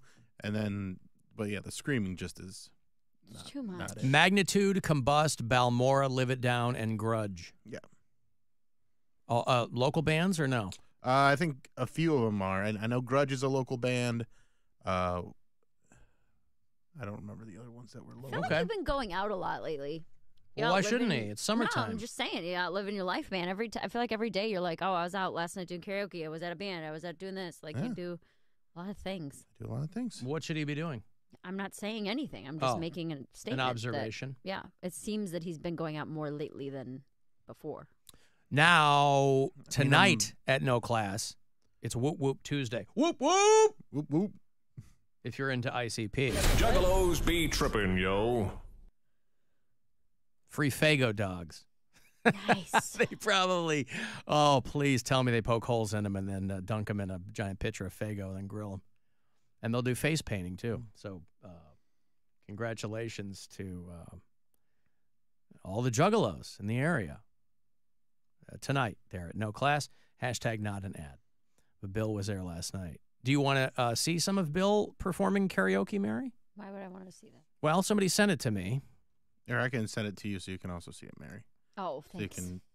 Well, time it up. I can play it for you. I mean, you don't Well, have that- to watch but it. she's Is it on singing the a song that I like or something? Why do I singing "The have to Boys Are watch Back in Town" by Okay. Thin Lizzy. I mean, you don't have to watch it if you don't want to.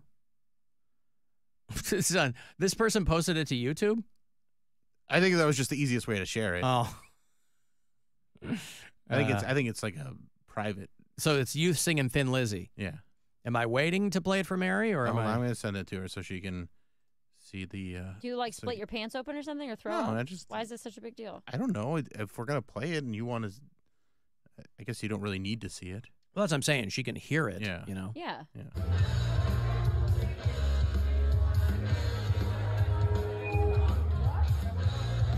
I don't think I've ever been in the treehouse on karaoke night. When does the singing start? Oh.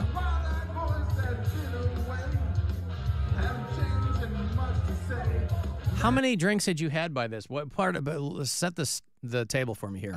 What part of the evening is this? This is pretty early in my evening. Early, so you probably hadn't had too much to drink I yet. had like a beer. A beer, Yeah. okay.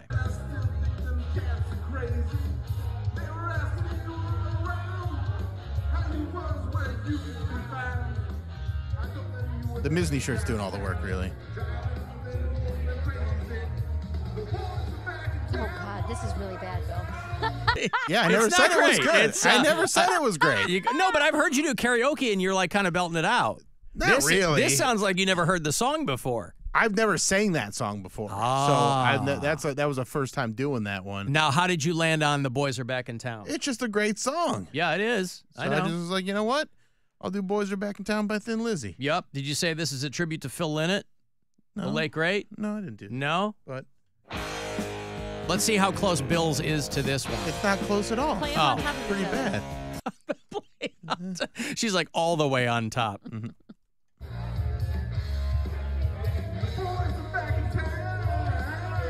Yeah, I nailed that part. He got the chorus. Yeah. Because I hadn't really drank much either, I didn't have like the That's the why I swagger asked. going. That's yeah. why I asked.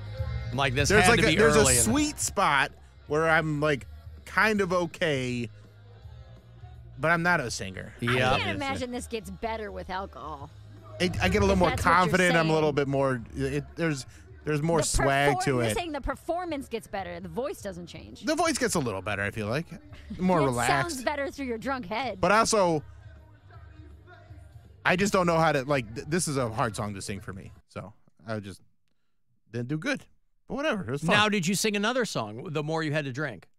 Not Did you guys there. close out the treehouse? We went from the treehouse, then we went to, where did we go? Corky's, and then I sang my go-to over there, Which is? "Say It Ain't So" by Weezer, and that always gets the crowd going. And this crowd carries me on that one because they sing along. Okay. So, I mean, "The Boys Are Back in Town" is a more fun song than "Say It Ain't So." right, but Also- with the crowd at Corky's, they all know that song. So every time I sing that song, like the whole crowd starts singing along. and Right. it's a fun one. But they must have heard "The Boys Are Back in Town." I'm sure they before. have, Yeah. but I've never tried to sing. I see. But the lyrics go pretty fast in "Boys Are Back in Town," so it's harder to sing along with any other part than "The Boys Are Back in Right. Town." The Weezer one's a little Yeah. more measured. Yeah. What's that, Mary? You want more? Okay. No, she doesn't. What kind of a setup is this at? Mary, I can't hear Bill sing when you're talking. You can hear pants.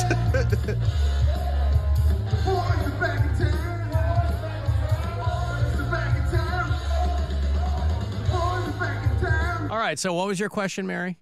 This, I mean, I'm a little behind on the live stream, obviously, but the setup, it seems like there's people both in front of and behind you.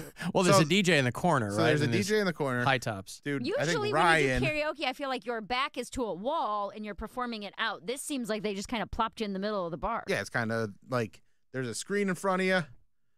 And what I noticed, that front bar at Treehouse is not big Yeah. either. So Yeah, they but kinda, why not rotate it? Why not put the screen where you're standing and you stand with your back against that's the wall? you're gonna have Wouldn't to take make more that up sense? with the people at 71 Entertainment. 'Cause I understand that. I'm saying this seems like because Talk to there's just Paul. people Yeah. walking in front of you, behind you, around you through your song. It doesn't seem like this was carefully it's a orchestrated. karaoke is supposed to be communal, Mary. Not people just wandering around. Well, listen. Yeah. Take it up with Bill. Take it up with the DJ. Hey, don't take it up with me. I don't. You're the one singing. I didn't set it up. Yep. I'm just the patron. Mm-hmm. You're just the purveyor of that particular Thin Lizzy. So someone just recorded you and then sent you this YouTube link and was like, check it out? Yeah. Like he was really excited for me to, because he listened to the show. Yeah, he sent it to me and Bill. Yeah, he's like the guy that was like, it's his company. So he's like, oh, he wasn't just a bystander. No, he was. Oh, I see. All right, well, there you go. So, well, he had to have been pleased with something, I guess. Yeah. All right. Is this me? This is you singing, yes. Oh. This is. See, once you take all that crowd noise out, run it through a couple filters. This is. I pulled this audio from the board, and that's their DJ board last night. They were asking if you were around, how you was, where you could be found. I told them you were living downtown, driving all the old men crazy. I don't think I like this song. I would like it to stop playing. What are you, a communist? It's you don't not like a the very boys good are back in song. town? It's a great song. I disagree. What? You just don't like anything from 1976. I hate hearing your That's- opinions on music. They're no, the worst. No. I'm curious because this is a song that is not necessarily a generational song. I mean, it's been around a long time. A lot of different people. It's a well-known song, you know. Yeah, it can be well known and bad. Well, you think it's a bad song. I mean, I just don't I would like say it. I would say history disagrees with you, but that's fine. I'm listening to it like this is kind of an annoying song. Why is that?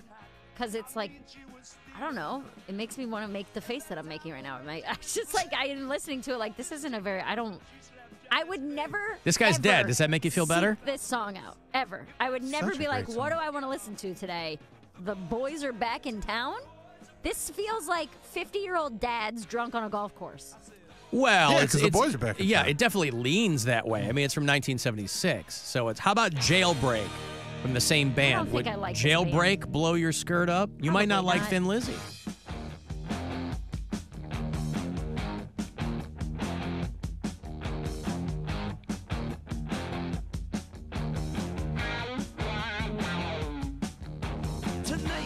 No, I don't like this guy's voice. I wouldn't believe he So ever maybe you even don't like did Phil anything to Lynnett's get into voice. jail. Maybe you just don't like. Mary doesn't like music that's not like really produced either. Is that true? No. I hate to brag it to you. This was a produced album. I Well, it's mean, a produced album, but in the it's got 70s. some There's some grit to it. for Yeah. sure. No, that doesn't make any sense at all. Because I love going to concerts, and that's not heavily produced. What's that? That's all live. Concerts? Yeah. How about Cold Sweat? I have a feeling I'm not going to like this. I'm going to test you. I also don't really like this genre of dad rock. It's not dad rock. It's Yes, just it is. 70s rock. I mean, Yes, that is dad rock now. The 70s were. well, there are almost some people 60 who years ago. people who think grunge is dad rock. So I mean, it's kind of all depending on if you're 12 or if you're 50, I guess. No, this is bad. This is bad. You don't like Cold Sweat? I don't like Thin Lizzy. I'm picturing. Maybe it's because you hate the Irish. Irish, Mary. Is it No, that simple? that's not it at all. I'm picturing a bunch of like drunk dads in tank tops ignoring their families. That's what this song Why is gives me. ignoring their families the postscript? Can't they just be out having a good time? No, because they're not. I'm telling you what's in my head when I hear this. I mean, if it makes you feel any better, Thin Lizzy is not Bill's probably the first person to sing that song in karaoke in quite some time. B, Thin Lizzy's not a band you're really going to find on like jukeboxes anymore and Yeah. stuff, even in dad bars. But it is a really well-known song, so. But you don't like it. That's fine. I've heard the song. I'm very familiar with it. Yeah. I never. You don't ever want to hear it again. You don't no, like it. I don't think I've ever listened to it for more than a couple seconds. Yeah. Because like if it came on the radio, I'd be like, oh, I'm going to change this station now. Mm-hmm. Do you not like it because the band name is potentially body shaming? Not at all. Oh. I could care less about that. People think you're being snarky about me being out. How am I being snarky? No, she just said you're going out a lot. I just made a comment. I said it seems like you've been going out. I feel like every single day you have a story about how you were out partying the night before. I'm not being snarky at all. I think of you as an indoor cat, and it seems like you've been out a lot. But I have been going out a lot since I'm out all the time for That's what I'm years. saying. No, not with comedy. It seems like you're not. I'm not saying, oh, Bill has shows. Like, no, I mean, it seems like you're going out and like drinking and partying. Socially, you mean? Like socially, yeah. That's part of that. Like, he's a dude. He's out there. He's a man about town. He's a bon vivant, Mary. I think that's part of that is just the friendships that I have that have kind of blossomed over the years. Oh, look at that. Blossoming. And I mean, there's a lot of it is comedy related still. No, it isn't. I was out doing comedy on Sunday. Did you hear him sing that song, Mary? That was hilarious. Yeah. I was out doing comedy, and after comedy, I went and met up with a friend. That's not comedy related, though. Bill, But you don't have like to I was explain already yourself out, is what I'm saying. to anyone. It's not like I got up. I guess you're just a different guy, man. I don't even know who you are anymore because the Bill Squire I know usually goes home after comedy is done. And So sometimes I you're do, good- but like you're if I out. have the next day off, I'm like, hey, I'm gonna go hang out with Pants and sing poorly. And sing poorly. How about Whiskey in the Jar, Mary? You like that Oh, one? this is such a great song. I'm sure it's not going to be good. Metallica covered it a long time ago. These are good Irish rock and roll. No, this is No? worse. You made it worse somehow. I made it worse? Yeah. All right. How about the Metallica version? It's already better. Alan, how does Mary listen to country and think Thin Lizzy represents bad fathers? I Well, never who would said know better? country didn't. I never said country did it. Right, you were just pointing at them for that. Anyway, I'm not even a guy planting his flag in Thin Lizzy. I'm just interested in your listen, everybody hears music differently. And so it's interesting to me. It's not good, bad, or indifferent. But that's a song Bill chose. It sounds lame. Now what? Huh? It sounds lame. Oh, I you're feel out like of your mind. Wait. Well, lame explain that. People listen to Thin Lizzy. It sounds like boring. Like if I were to walk into a party and that were playing, nobody would have a good story. You know what I mean? Not a single person. Well, would that's have a because good you're story. thinking you're walking into a party of 50-year-old dads. Exactly. What if you're sometimes 50-year-old dads have good stories, not at a Thin Lizzy party. Well, but they're gonna be about when they went to go see Thin Lizzy. They're drinking Michelob Ultras on a deck, making their wives bring them another beer. That's what I Real? hear. That's what you Yeah. associate with that kind of classic rock. When Thin I'm Lizzy. listening to that, that's the picture that's going on in my head. But there has to be some classic rock that you like. I'm sure there's plenty. Yeah. Not Thin Lizzy. Not Thin Lizzy. Gotcha. All right. Well, it was one of Rolling Stone magazine's 500 greatest songs of all time. And that was the list that included Gregorian chants. So they that went come out in way- 1977? What's that? That list? Do you think a song's not good because No. it's old? It's a 3-year-old list. I'm saying that there's no way that this song is one of the greatest songs of all time currently. In their 2021 edition of the 500 greatest songs of all time. Oh, that was post-COVID. Everybody was sad, and they didn't know what they were saying. She does have an answer. I'll give her that. She's got an answer for her opinion. Not that you have to have one either. It's just your opinion. All right. Well, anyway, I got a break here, but 0 out of 10. we got off on all that because Bill was just singing the song of the Treehouse. 0 out of 10. Wow. Would not recommend I Thin just Lizzy. like Thin Lizzy. I Yeah. think they're great. Thin Lizzy's good. I like them. I'm never angry when I hear them. Mary's angry every time she hears them. Honestly, I can't think If I hear of the last Jailbreak, time I like heard if I'm at the that. gym and somebody plays, because sometimes they just have like this classic rock thing on Sonos or whatever. Yeah. And if Jailbreak will come on, I'm happy. I'm like, I like that song. Anthrax covered it. I always kind of associate it with Okay, different but covers. here's the thing, Alan, is that if your go-to opinion of a song is I like when another band did it. No. then I'm it's just not I'm just good. saying it's. I think that the reason that cover songs of certain songs are good, it's because the original gives them so much to work with. That's all I'm saying. Meaning that, hey, this music is kind of bland and boring. No, not necessarily. Do something better to it. Because I love the No. version of Hurt by 9 Inch Nails, and I love the version by Johnny Cash.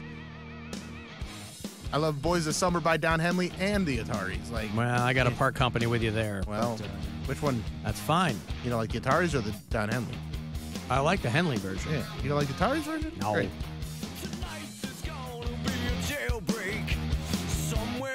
This isn't better. Picture me ignoring my kids, Mary. I already do. with a Michelob. Was it Michelob? Yeah, Mick How'd you Ultra. zero in on Mick Ultra? I feel like Mick Ultra's a dad drink. Wow. You know, like your wife's making you watch your sugars or something, so you have Uh-huh. to switch to diet beer. Well, you know, Nancy said we gotta watch our figures and we've been eating more cucumbers. I've been watching my figure, eating more cucumber. Oh. God damn it, Betty, the only thing I got left good in my life is Thin Lizzy. I'm eating these salads and cucumbers. You gotta let me sit in the garage and listen to Jailbreak. Damn it, Jeanette, let me get the boat out in the yard. Yeah, put the boat out, Jeanette. All right, good. I got a break. Oh, hey, since we were out yesterday, I'm going to give you both pair of tickets. Two different people, obviously, but Bill is your host tomorrow night for the Cleveland Funny Bus. We're coming to the end of our run on Wednesdays here in June, and tomorrow night is sold out, but you can go to funnybus.net for the details, and I will get two winners coming back. Each one of you will get a pair to get on that tomorrow night with Bill. It's the Alan Cox Show on 100.7 WMMS and everywhere you go on our free iHeartRadio app. Rover's Morning Glory. Dr. Evan Goldstein, so you say people should exercise their anal sphincter regularly with sex toys. Let's say one day we're doing biceps at the gym, the next day we're doing triceps, but nobody ever stretches their butt. Nobody ever stretches the pelvic floor. They just don't. Is this something you would add to your workout routine, Dieter? Butt muscle exercise. No, I'm going to stick with the biceps and triceps, Rover. I'm not going to do the butt stretching. Thanks, but no thanks, doctor. Rover's Morning Glory.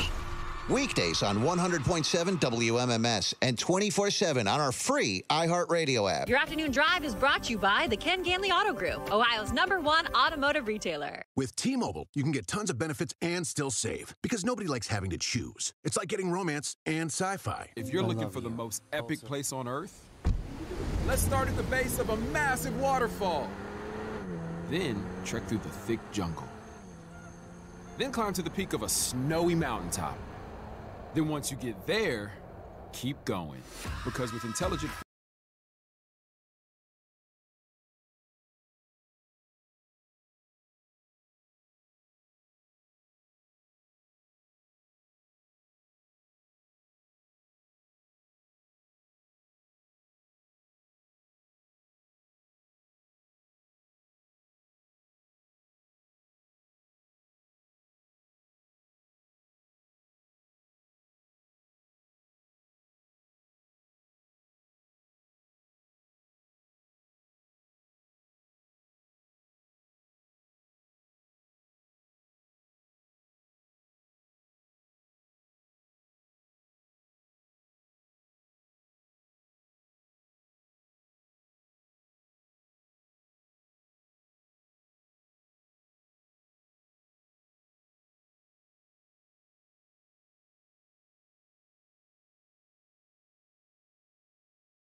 great at what they do, and Bill will be your host. Tomorrow night, Leaves from Collision Bend Brewery, and I have 2 pair of tickets to give 2 people, so you'll each get a pair, okay? So callers 10 and 11, you'll join Bill tomorrow night on the Cleveland Funny Bus. Funnybus.net. They don't only do them on Wednesdays, obviously, so you can find one to get on there, funnybus.net.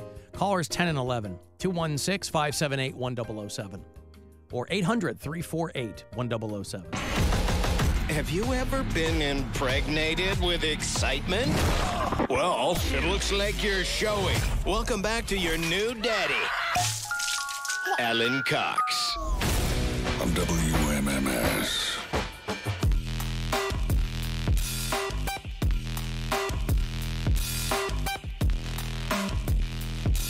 Guardians play tonight. I think they were off last night. Yeah, they were. They had an okay weekend. Yeah. They will start up against the Cincinnati Reds down there on the river tonight. That is a 7:10 first pitch. What is that, the Great American Ballpark? Is that what it's called down there? Yep. And then they'll play them again tomorrow night at 7:10. Then they'll go up 3 games against the Blue Jays in Toronto, and they'll come back on the 18th to host the Mariners. So Guardians baseball tonight, 7:10 is your first pitch. We roll out at 6:30. A few minutes after that is when your pregame coverage will begin here on MMS. And remember, all through the month of June, the word cardinal, as in the state bird, he's very excited. Of course, we shouldn't be able to hear that, but with these brand new boards we've got, just chef's kiss. Nevertheless, Cardinal for 20% off at CLE Clothing Company. And you can use it all month long, whether you're online buying some stuff or whether you're in your store buying some stuff. Your buddy Hank Socks is on the phone, Bill. Oh, Hank Socks. Hank. Hey. What's going on, Hank? Hey, I'm a little sick. Sorry, I coughed. No, that's okay. I just wasn't I wasn't aware that I'd be able to hear you. That's completely fine. Yeah. You're under the weather, Hank? I'm sick of Mary talking about Thin Lizzy like this. It's fine. Listen, it is a cough. Hank's under the weather, Mary. Don't exacerbate his problems He called already. me. Nevertheless, Okay. you feel fine. You're at 100%. Hank's probably is at not. 47%. It's 47. I'm probably at 18%. Oh God, he's being diminished by the moment here. That's no good. Every second that she talks about Thin Lizzy like this. It breaks down your immune system. Hank, is that breaks it down? That's a band that you particularly enjoy, or you just don't care for her take on them? Both. Oh wow, it's a twofer, Mary. It's a double whammy. I'm getting a lot of hate from dads. Hank, are you a dad? Are there little socks running around? There's so many socks everywhere. None of them match. They don't match. They're all crusty, but they're. I have my regrets. Yeah, I understand. All right. Well, listen. I mean, I certainly don't want to keep you if you're, but it seemed that you were. Can I ask Mary a question? Mm-hmm. Please, she's right here. Mary, let's say you're out of town, and then also the boys are out of town. Okay. And then maybe for just one night, you all get together. And it's the first time in a long time you've all been in one place, Mary. Mm-hmm. What song are you going to play? What song am I going to play? Probably No Scrubs by What song are you TLC. going to play? No, screw it. What better song to welcome the boys back into town than No Scrubs by TLC? Yeah. She's got her finger on the pulse, Hank. This country is going downhill. It's going downhill faster than his immune system. Even though Thin Lizzy is an Irish band.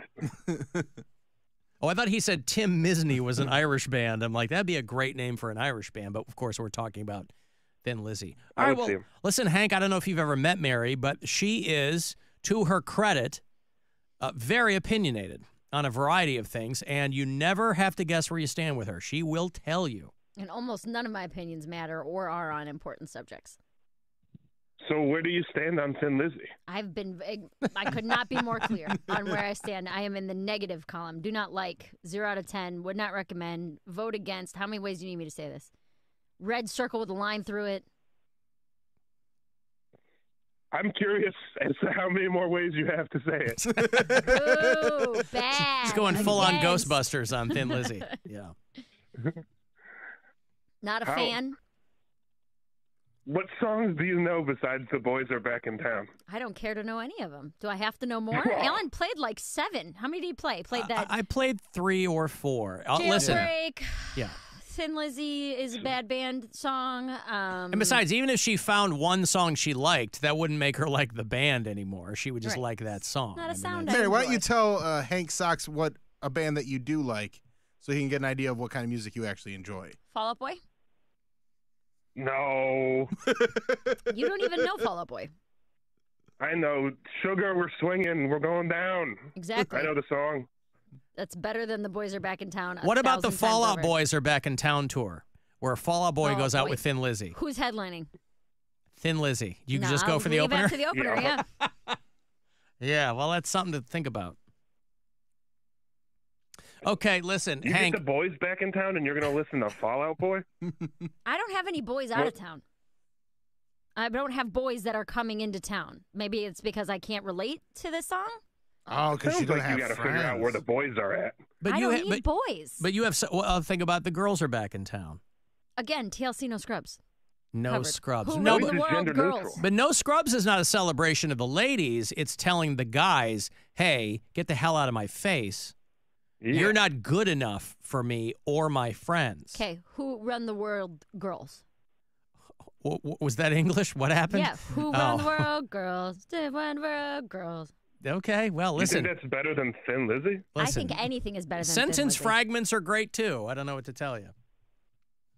Okay, listen, Hank, I don't want to keep any longer because clearly you need to put some Vicks rub on your chest or something. Yeah, Hank, man, you got to take care of yourself. He's closing in on 11%, and I don't want to keep him any longer. You than know what we have. might- Closing in on 10. Yeah. You know what might help that cough, Hank Socks?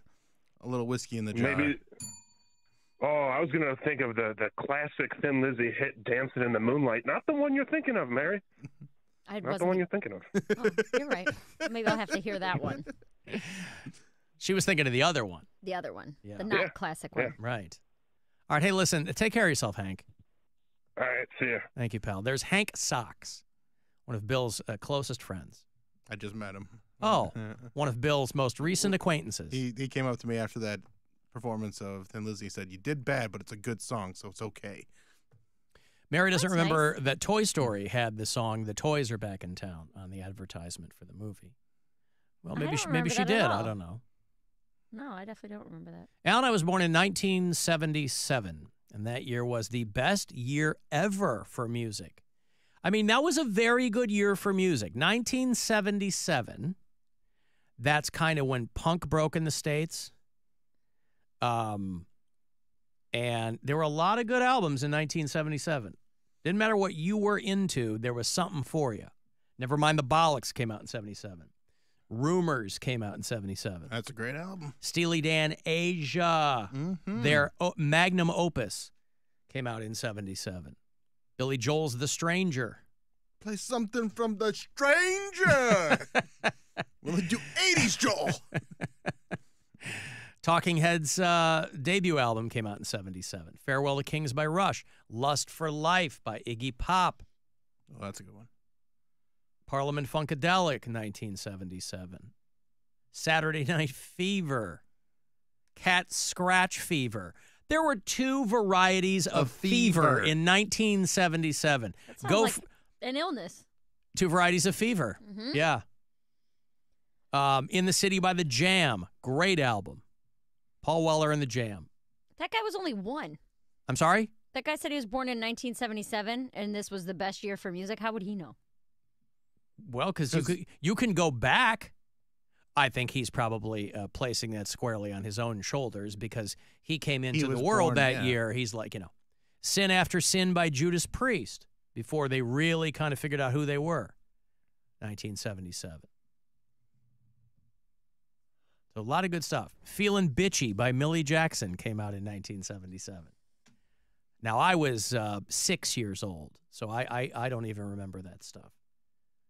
But, hey, Sarah Silverman is coming to Cleveland, by the way. Yeah, I saw that. She's announced a tour. So for people who like Sarah Silverman, keep that in mind. I don't know if I will have tickets for you. I know some people have asked. Oh, I will. Next week, I'll have tickets for Sarah Silverman. She's on the Post-Mortem Tour. She's going to do Playhouse Square on September the 21st at the State Theater. So that'll be next week. Next week's a weird week because we're out for Juneteenth. And we're out on the 21st. But, Ray's got a new song for you, Mary. Always. Maybe always Thin and Lizzy forever. wasn't. Maybe Thin Lizzy wasn't. They didn't like the cut of their jib. But Ray never fails. Well, I shouldn't say that. He hasn't failed so far to get Mary's hackles up in one way or another. Sometimes they're good hackles. Last Sometimes time was they're the best one. bad hackles. When I was in studio on Thursday. Yeah. He had one that was not so bad. It was the funky. Well, he is leaning into the coconut milk and the less of that. This one is called, well, better the coconut milk than his previous protagonist, which was hot squirting lava, right? Mm-hmm. This one's called Funky Hot Dog Love. Oh. I guess as timely as today's headlines there from Mary.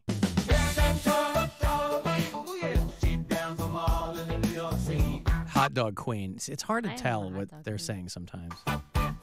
Coconut milk. Now that's a treat. Mary's jamming, worshiping her on 2 feet.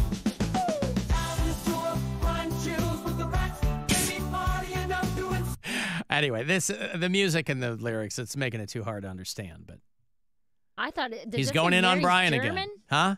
Oh, Mary's jamming. I thought Jamming, Mary's worshiping German. her on 2 feet. Brian chills with the rats down in the sewer, He doesn't. doing sewer acrobats. That's not what the song says. I like the song that says he does. I like that you feel compelled to clarify that he does not chill with the rats in the sewer. Alan's not a wreck, or Alan. Brian's not a wreck. Freudian slip, baby. What's going on? All right. Sorry, Ray, get in line everybody. behind Alan. That's right, y'all. Here we go. Yeah. Super sperm. Gross. What do you mean gross? You said it. You said it. The rats go wild. Poor Brian. He's the snack. Well, all right. Swing and a miss. And Satan's in Rat there, too. snack. Satan laughs in flames. Yeah, so... Why are they so hard to hear? Some of them are like really good and crystal clear. Because and I some think of them it's are not good. I at all. think if it's a busy form of music, like he put in groovy funk or whatever keywords he used, I think if it's something simple and lunk-headed like country, it's more musically sparse. When you throw in a bunch of stuff like that, and then the fake AI vocals go over it, and that's got such a weird cadence and pronunciation to it, Yeah. that it gets hard to understand, and I think that's the case there. Well, But he you're on tried. ten. He's always trying. Better than Thin Lizzy. I guess that was the next question. Yeah. Are Ray's AI songs?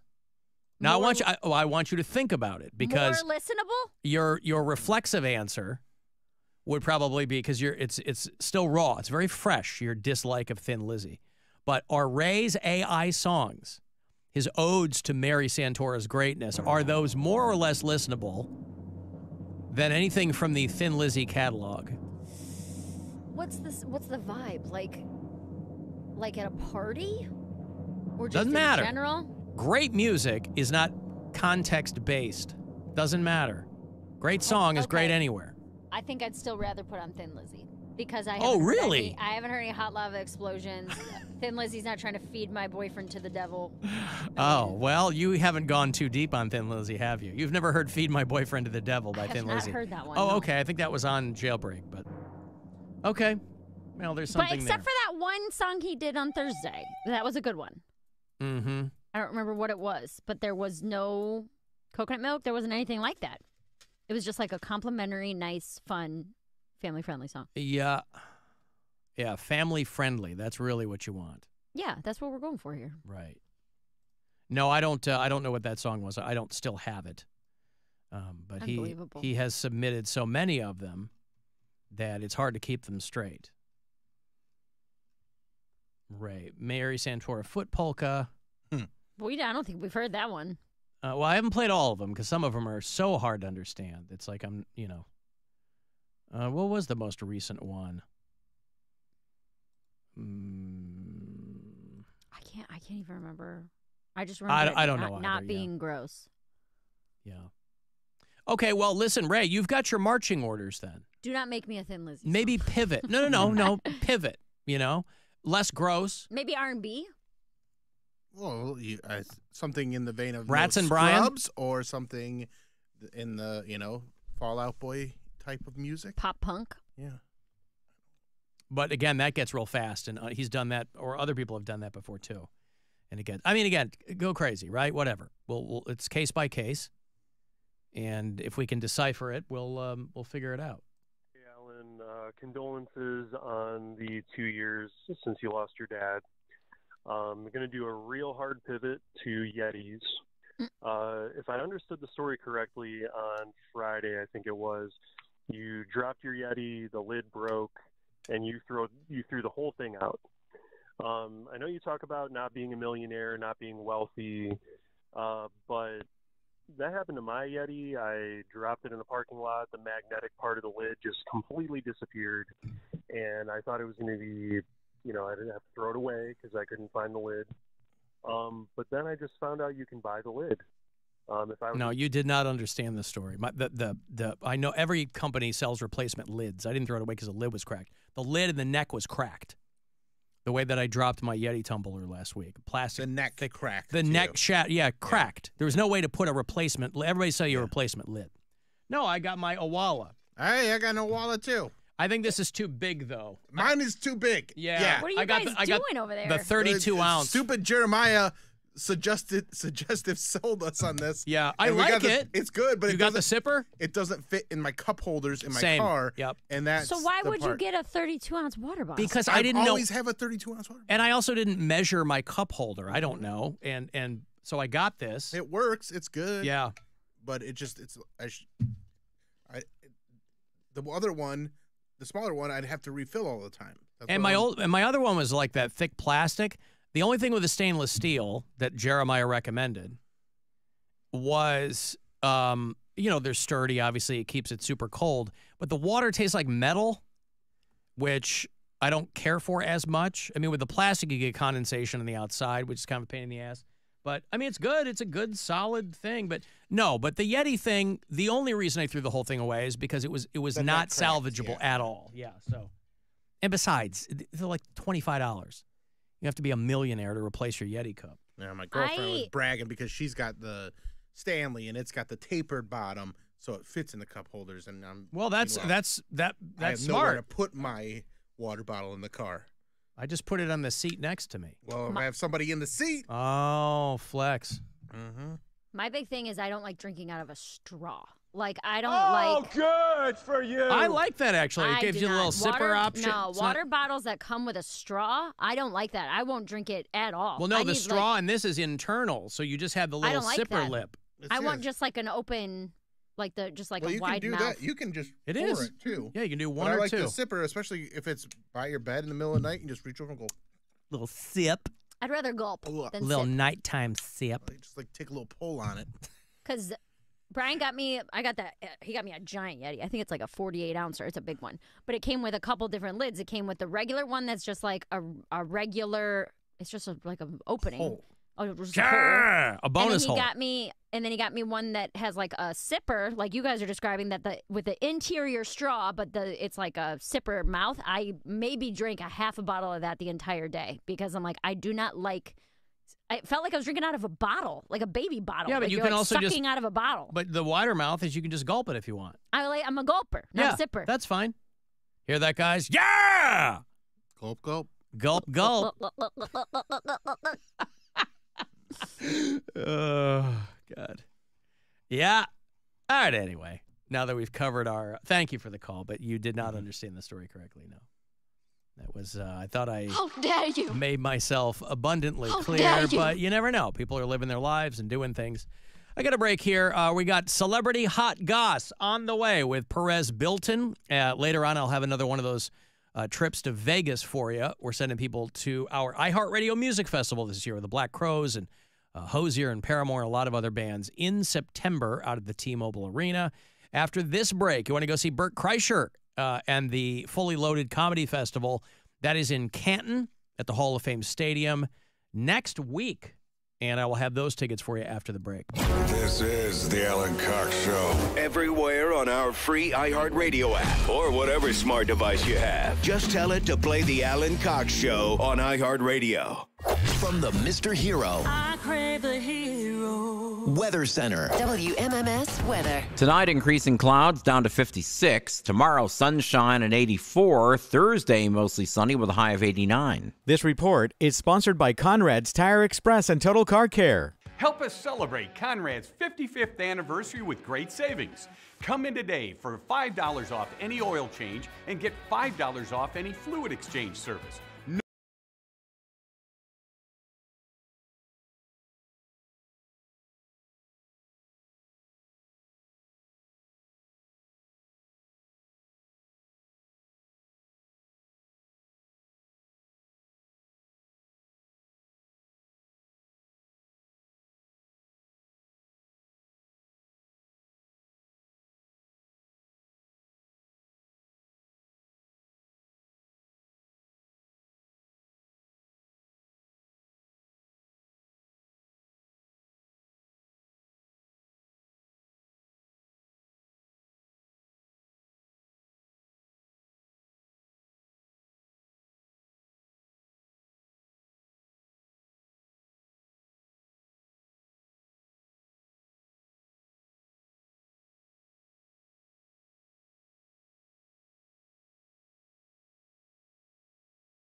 iHeartRadio app and start listening now.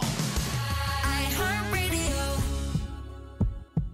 It's time to give stuff away. Hey, hey. It's time to give stuff away with Alan Cox. All right, Bert Kreischer is bringing the 3rd annual Fully Loaded Comedy Festival to the Tom Benson Hall of Fame Stadium down there in Canton. It is next Thursday night. That is the 20th by my math. It's Bert and Tony Hinchcliffe, Whitney Cummings, Ralph Barbosa, Big J. I heard Joe DeRosa's name in there. Maybe Dan Soder is going to play. HOFvillage.com for the info on tickets. If you want to go, I'll give you a pair here, too, for Bert Kreischer and all of his pals. The Fully Loaded Comedy Festival in Canton next Thursday night. Caller 10-216-578-1007 or 800-348-1007. This election year, 2024, a big year. He's committed to the real issues, like dehydrated grape supply and banana peel protocols. This is what people care about? Alan Cox. On 100.7 WMMS.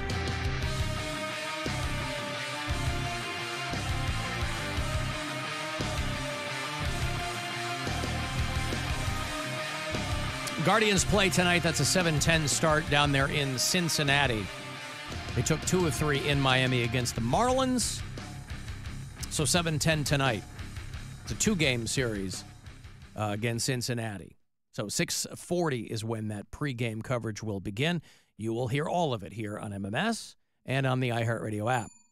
If you listen to us from out of state on the app, tell me where you do that. Ryan listens in Delphos, Ohio. That's not that far from Fort Wayne. It's way on the other side of the state. Jeff the trucker is in Yuma, Arizona. Josh listens in Tulsa, Oklahoma. Scott's in Sarasota, Florida. And Annie is in Ogden, Utah.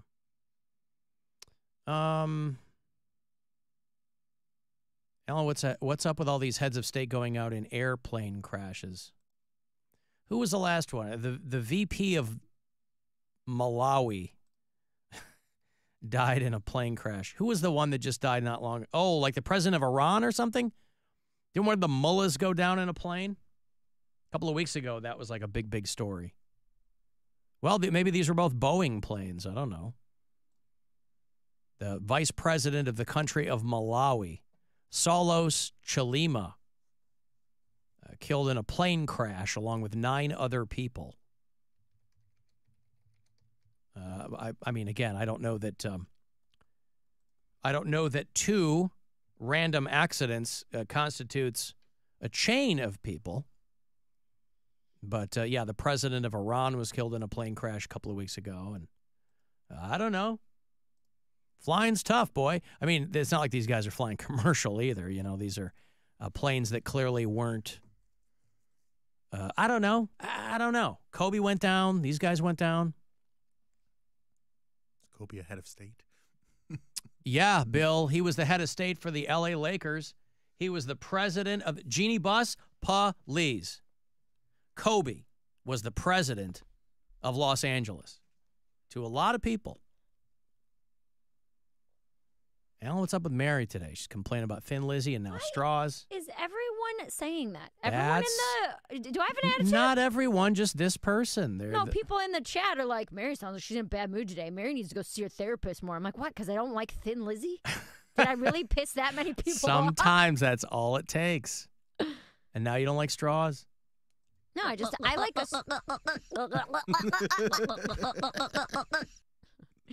We're going to have dueling Marys, dueling gulping Marys. do you want a higher tone? Or no, I like that one. That's my bullfrog. That's pretty good. Yep. Listen, if it makes you feel better, you said I'm a gulper, and a lot of people are calling Brian a lucky guy. He is a lucky guy. You know, not according to Ray. According to Ray, he's down there with the rats. He is not. He's listening to Ghost in the sewer. Had a great weekend. Mm-hmm. A lot of gulping. That's right. No, I don't like Thin Lizzy, and now everybody's mad. So whatever. Not everybody's mad. There's a lot of I'm sure people there I are plenty saw of people who don't like like Thin Thin Lizzy. Lizzy. The squeaky wheels. It's fine.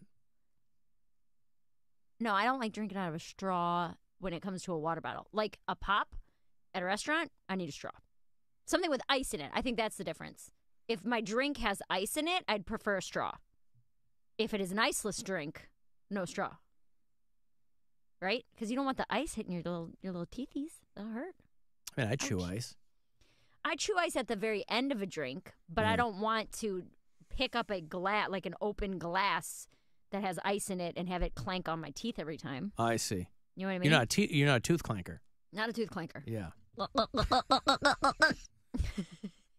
Lisa in Jamestown, Tennessee. Alan Mary is absolutely right. Every time I hear that music from the 70s, I think of 50-plus-year-old men who can't let go of their teenage years. Yes. Uncle Rico's from, that's a nice, fresh reference for you guys. Yeah, What was okay. that, 2003? Napoleon Dynamite. Foghat Slow Ride. That That's sounds one like that's your guys' problem more than it's just fun music. Well, but you know what? But it's generational. The music Right. that you like, Mary, reminds you of when you were in high school. And people younger than you would go, "This is terrible." Yeah, Whoever probably. listened to this, right? And older, yeah. I mean, I was a teenager in the 80s, so when people talk about how terrible that decade was for music, I'm like, well, there were so many things going on musically in the 80s that you can, if you're wildly throwing darts, yeah, you're going to hit something. There was a lot of great stuff in the 80s, too. I like 70s like R&B because my dad. 70s soul, Yeah. funk, soul, R&B. I like that. I like 90s and 2000s and 2010 pop, rap, R&B, country. I mean, Right. really the only thing I don't have a super liking to is classic rock. And I Right. understand that we're on a rock station. Well, but even we're not over here playing Thin Lizzy on MMS. Right, I that's mean, what I we're mean. not really going that deep. I like post-grunge. I like whatever Nickelback is. Yeah, we've got you Butt rock. pegged. You like meat and Butt rock. potatoes kind of. Yeah, chick rock. Yeah. I don't even call it chick rock. Mom It's just rock. it's just riff rock. Yeah, I like that. You're not alone. We were driving in the car yesterday, and "What's Your Fantasy" by Ludacris came on. And I Great sang song. every single word. And Brian looked at me. He's like, "How do you know every?" I was like, "Dude, 2000s Digging in the rap- dirt, make it hurt. Yeah, 2000s rap and hip hop. I was like, that's when I was like in high school, going to dances, and then into college with the 2010s. I mean, that was like my era of going out clubbing In the garden, down in the dirt. Yeah. Well, yeah, and Luda, boy, he can turn a phrase too. Luda knows what's up. Here's your unpopular opinion. You can have your Eminem. I'll take Ludacris, thank you very much. You take Luda over Eminem? Hells yes. Wow. Ludacris, Chris Bridges, yes.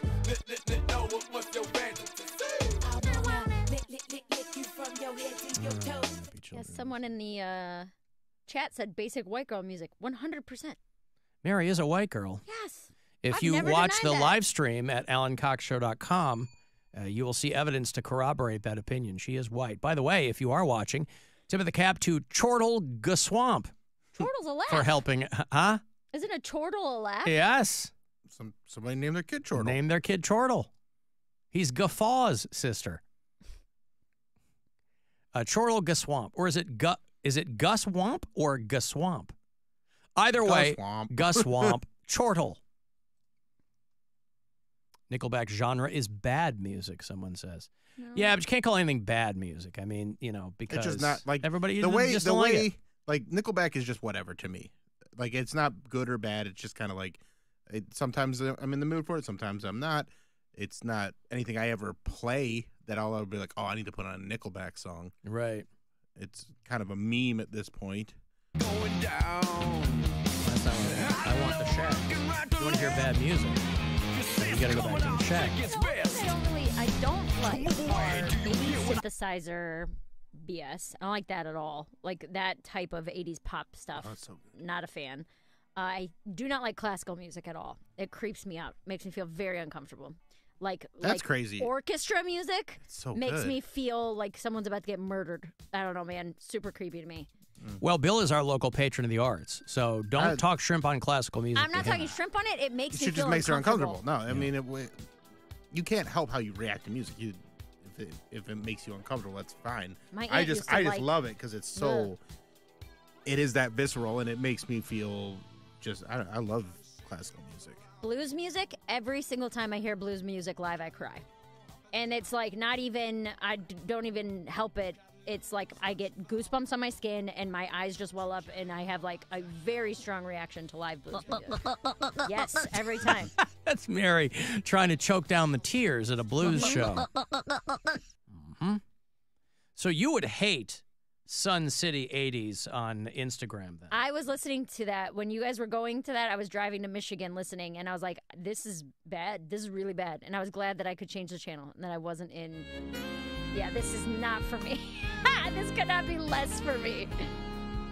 Well, you're very much a kid of the 90s.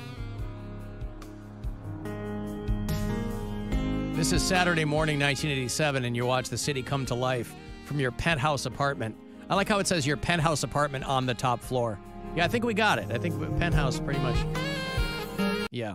So not for Mary. All right, That's like saxophone, though. That's not really synthesizer. Well, there's some in there, though. I mean, all the other instruments the guy's playing on keys. So he's sampled guitar and he's sampled, yeah.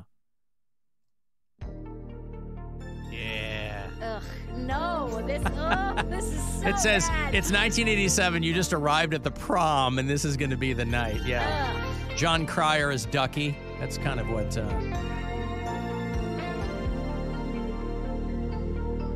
All right. Anyway, I don't want to get too in the weeds on that thing again, but listen. I like metal music with no lyrics. No Metal vocals. music with no lyrics. Give Oh, me instrumental metal music. Big fan. That's when okay. they start singing that I have a problem. Okay. Yeah, but You know? but instrumental music is usually pretty wonky. Like it's a lot of guitar solos, and it's not I like just guitar solos. Yeah, but you're talking about you would like a song as it's constructed, but you don't like the growling and the singing. Correct. Instrumental music was never written for vocals. Oh, that's so it not can, what I mean, then. Right, I know. I like the first 40 seconds of metal music before anybody opens their mouths. Right. When it starts going, roar, roar, roar, Yeah, roar. that's this. I love this. I could work out to this. Little Lamb of God. Yeah. Brand new Lamb of God. I'm running so fast for this music. I'm sweating. And then I fall off the treadmill. How dare you besmirch Brandy Bly like that? Now I'm playing that this Saturday night. Playing all kinds of new stuff. How do you feel about Dope Lord? How's that scratch with you? Probably bad. This is fun. You might like it more on the stonery side, too. I can bop around on that. Bop. Yeah. We got a full 2 hours of bop metal. We got to do hot celebrity gossip, Mary. Sorry. Forget the bop. I got to do the goss. Let's go. All right.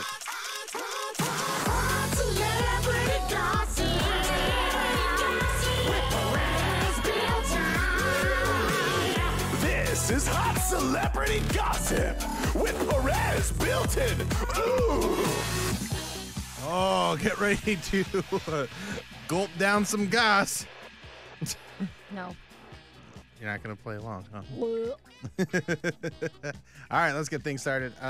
Taylor Swift had a weird incident at a concert over in London. A man that was 64 years old was charged with voyeurism. Apparently, her performance was so sexual, it got him a little aroused, and he started taking matters into his own hands. According to inside sources, the people around him said, "I knew he was trouble when he wanked it." Oh, yeah. Faux shiz. It's kind of one of her songs. Billy Ray Cyrus is in the news. He's going to have an achy, breaky heart. He's getting divorced for the third time. Oh, no. Yeah, him and From Fire Tish? Rose from Fire Rose. Oh.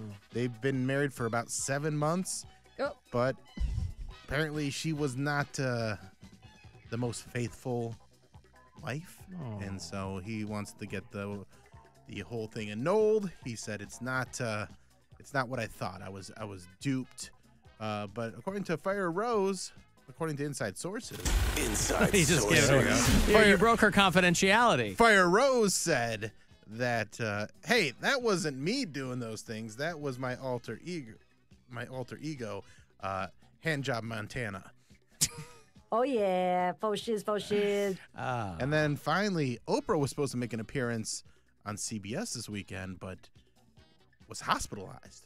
She said, Gayle King said it was coming out of both ends. And, yeah, pretty gross. According to inside sources. Inside sources. Oprah was still her charitable self while she was in the hospital. She was pointing to all the staff, and she goes, you get a fart, and you get a fart, and you get a fart.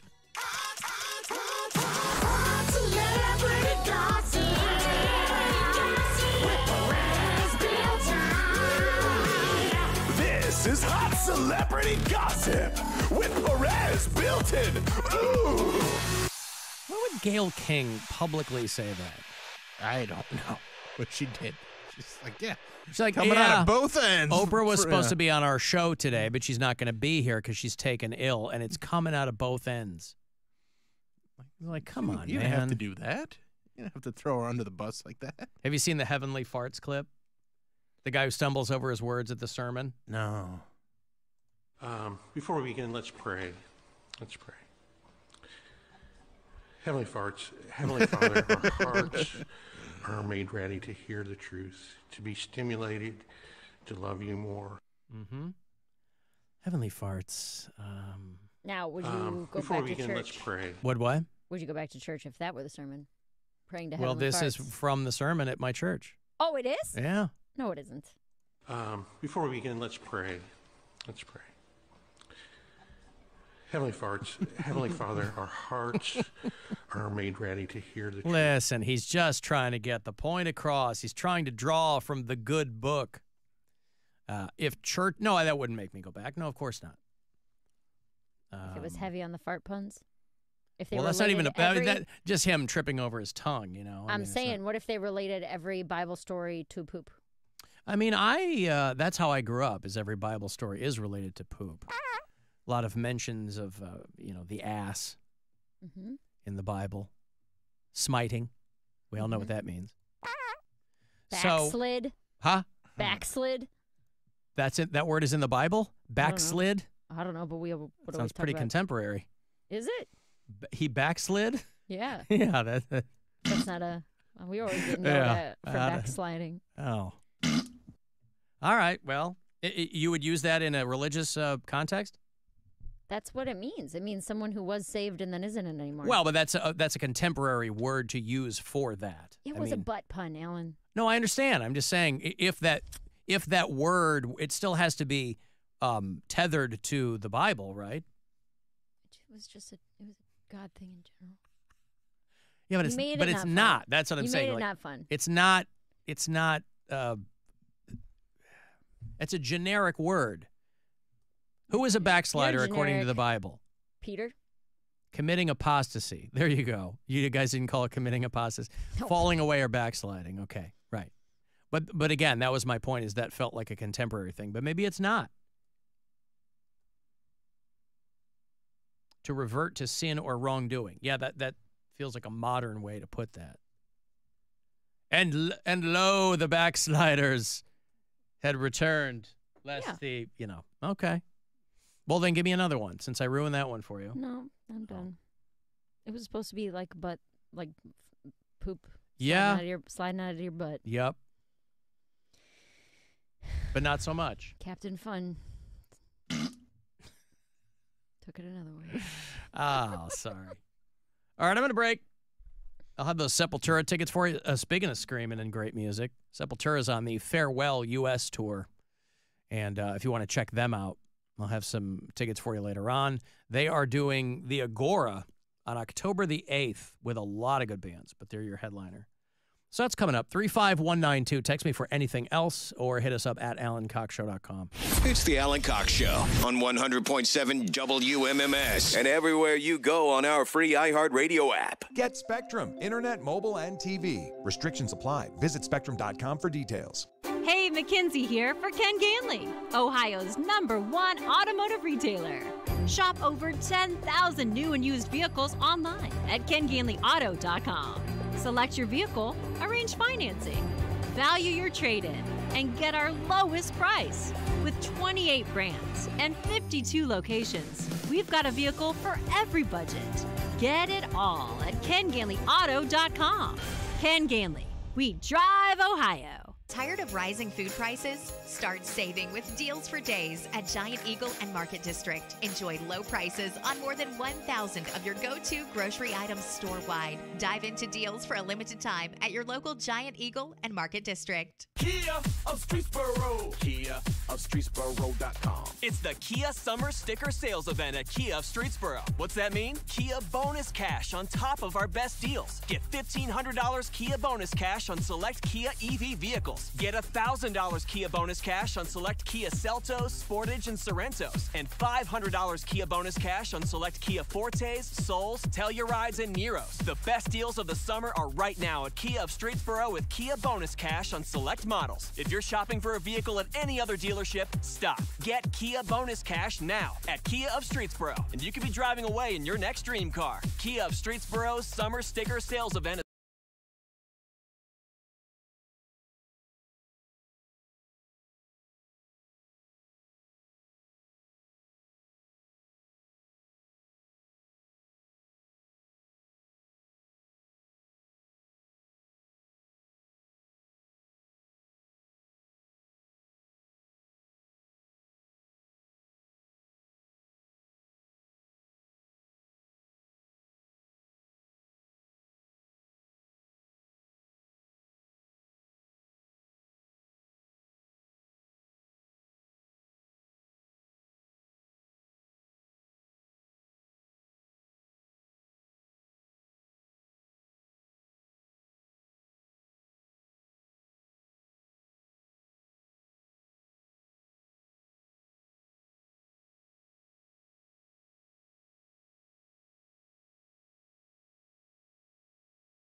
888-348-1007.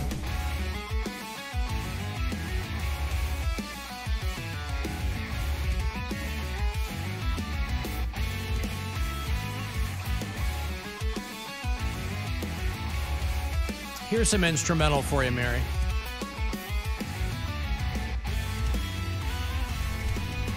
That's what I've always hoped for. I used to use this as our goodbye song, a band called Intervals. But it's all instrumental, but it's very wonky too. So it's like if you're a guitar player at that level, you'll see guys playing these songs on TikTok and stuff. But other than that, I don't know that it really want to scratch you where you itch. But who knows? These guys should be on Country Thunder. Yeah, they should. Guardians start up against the Cincinnati Reds tonight. That's a 7:10 start. Only 2 games in that series. 7:10 tonight and tomorrow night. And then they will head up to Toronto to play the Blue Jays over the weekend before returning home to the friendly confines 1 week from tonight. They will host the Mariners, and then the Blue Jays will come down here. And the Guardians are still killing it, though. Doing very, very well. Breathing rarefied air, boy. Orioles, Yankees. Who else is doing really, really well? Phillies. Phillies are doing real well, yeah. Yep. But my White Sox, holding steady, boy. They are consistent. Hey, if nothing else, they're the worst team in baseball. 50 losses. They are 17-50. But there it is. They were a couple of weeks ago, you might recall, we had David Njoku from your Cleveland Browns in here, and he was talking about his big celebrity softball thing that he was doing out in Avon. And it was mostly Browns players, but he had kind of a rogues gallery of who's who people, right? Had some reality show people, had some YouTuber and his grandma out there, whatever. And people were all holding their breath because Deshaun Watson was playing. And he got into a collision out there on the field. And people were really clinching over this. They were worried. He crashed into somebody out there on the field. In the first inning, Deshaun Watson playing first base, despite still recuperating from surgery, leapt up to catch a pop-up and collided with the second baseman and flipped down onto his right shoulder. Oh, I can't believe they even let these guys do this kind of stuff. If his shoulder doesn't work, how is he going to assault massage therapists? We'll find a way. Yeah, he's very resourceful from what I've understood about him. The crowd gasped as he was down for a few seconds. But imagine you get hurt playing softball. Playing with all due respect, a dumb celebrity softball game out there. But he caught the ball. Didn't somebody do that? They Guardians player last year broke their thumb playing with their kid or something like that? Trevor Bauer years ago chopped his pinky with a drone or something. Yeah, he did it was that. like a drone. Yeah, Trevor Bauer did that. But it happens all the time. It happens all the time. These guys get hurt because a lot of them have clauses in their contracts where they're not allowed to participate in certain things because they're like, hey, this is a liability. We do not want you getting hurt at some charity function. We need you to be on the field. We paid $250 million for you, brother. Mm-hmm. That's right. Get it together. So he is okay for all intents and purposes, I guess. But they have got mini camp going on out there now. They made a big deal. I heard Stansbury talking about the fact that Amari Cooper was not at mini camp. Yeah, he's holding out for a new contract. Is that what it is? Yeah. Is that what Aaron Rodgers is doing? I don't think that's what He just got there. Yeah, Aaron Rodgers is just doing his own thing. Yeah, Aaron Rodgers is a different animal there. Aaron Rodgers skips mini camp too there for the Jets, and that they weren't super pleased about it. But the coach is like, look, he had something he had to do that was very important to him. An appearance on a podcast. Yeah, it must have been a flat Earth convention in Trenton. And he goes, and if it's important to him, it's important to us. Maybe Shailene Woodley, his ex, is coming out with a new brand of homemade deodorants. Ooh. I don't, she makes her toothpaste from dirt and leaves and stuff. Maybe it's maybe it got picked up at Kroger or something. Anybody watch Kevin Spacey on Piers Morgan? No. Kevin Spacey is not doing well. I mentioned a couple of weeks ago that he has to sell his house in Baltimore. He's been living in Baltimore for a while. Imagine you're such a big star and then you fall so far that you have to sell your house in Baltimore. Well, he bought it they shot House of Cards in Baltimore, right? Oh, okay. So he was All right. like, yeah. I thought he was just like... No, that's the only place he can afford. Yeah. Kevin Spacey sells his Berea, Ohio home. I have a feeling his house is in a nice neighborhood there in Baltimore. But he is financially in really bad shape. Now, my understanding, by the way, is that all of these lawsuits against Kevin Spacey led to nothing. Like, I don't think there was one where he was found guilty. Was he? Maybe there were some. I just looked that up. I just Googled, was Kevin Spacey found guilty? Okay, was he? Says he's acquitted. Right. Wednesday this is 2023, actually. Yeah, last year. Yeah. Because I know there he was was some. not found guilty. He is acquitted of sexually assaulting 4 men. So he was Right. never found guilty. Because there were a couple of cases in the UK, then there were a couple of cases over here, and then people seem to keep coming out of the woodwork. Listen, Kevin Spacey back in the day was clearly doing something that maybe he shouldn't have been doing. Cleared of all charges. Cleared of all charges. Okay. Well, anyway, he can't get movie roles. That's why I find the Kevin Spacey situation so strange. That there have been other people in similar situations, and they come back, and maybe he will. I don't know. Maybe there just wasn't enough goodwill for him. I like Kevin Spacey a lot. Like who, though? Who has been in his situation where they've been accused of sexually assaulting minors and come back from it? Well, if they were acquitted, there are a lot of people that weren't acquitted. Who? Isn't this what happened to, wasn't this the Trevor Bauer situation? Trevor Bauer and Kevin Spacey is not the same thing. I didn't say they were. I said the cases are saying, similar. Right, but I'm saying on a Hollywood level, there's not been someone at Kevin Spacey's level who's been accused of this that's come back. It doesn't happen. Okay, well, who hasn't come back? I mean, I don't know enough about...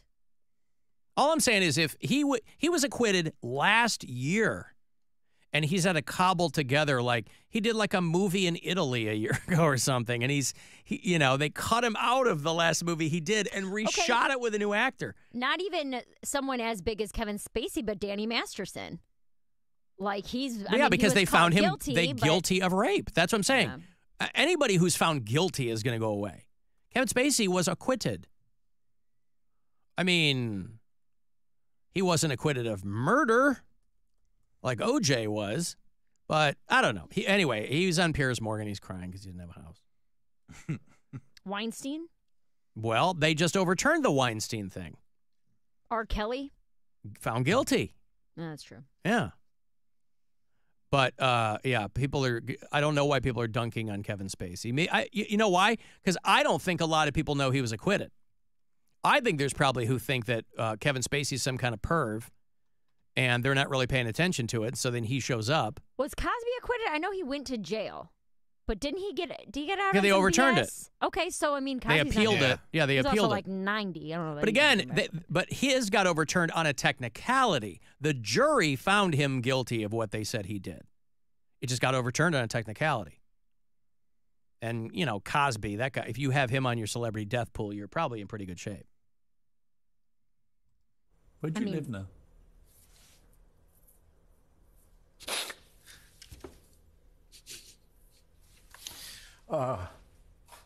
Well, it's funny you asked that question, because this week, where I have been living in Baltimore, is being foreclosed on. My house is being sold at auction. Really? So I have to go back to Baltimore and put all my things in storage. Really? So the answer to that question is, I'm not quite sure where I'm going to live now, but I've been in Baltimore since we started shooting House of Cards there. So how long is that? I moved there in 2012. So this has been your home for 12 years? Well, not this particular place, but this place has been my home and Evan and Lucy's home since 2016. Why is it being foreclosed? Because I can't pay the bills that I owe. Are you facing bankruptcy?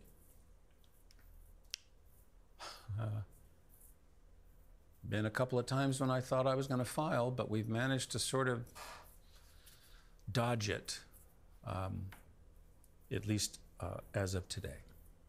How much money do you have? None. Really? Well, I mean, you have some sense of legal bills. Yeah. I still owe a lot of legal bills that You're I have not been able to pay. You're actually in debt? Yes. Do you mind me asking how much you owe?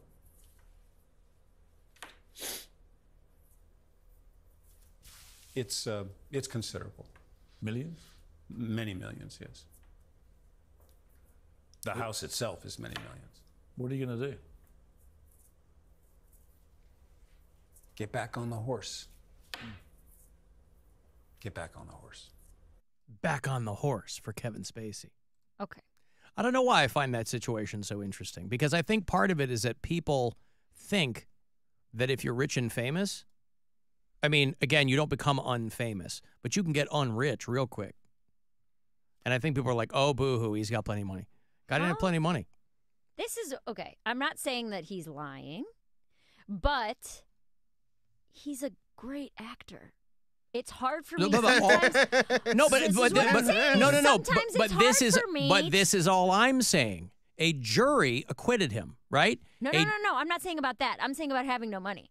I'm saying that these actors, this is literally what he has been paid to do for 50 years. But he's also been doing these lawsuits for like 4 or 5 years, and if you're paying the best lawyers you can to get you out of this stuff, I agree, and it just I get piles up and piles up.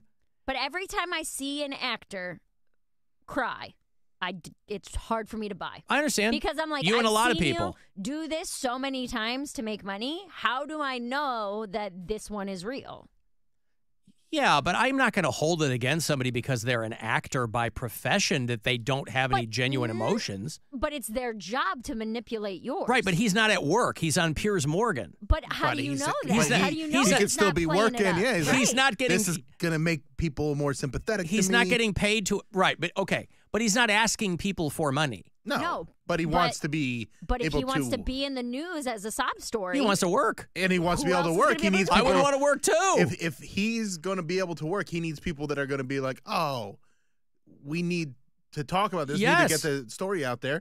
I'm kind of with Mary. That's why all these, like, there have been a handful of high-profile people who have come to his defense. There's Liam Neeson and Sharon Stone and all these other people are like, hey, he won his cases. Let's get Kevin Spacey back in Hollywood. Listen, I cry all the time, right? So when I cry on the show, it's not as big of a deal. People are going to expect me to cry. If you were to cry on the show, that would be a huge deal. I have cried on the show. But not as often as I do, right? Well, nobody cries as often as you do on the show. I know. I have a record for it. My point is that when you see actors manipulate their emotions to such a believable level, I know what you're saying. It's hard sometimes to buy.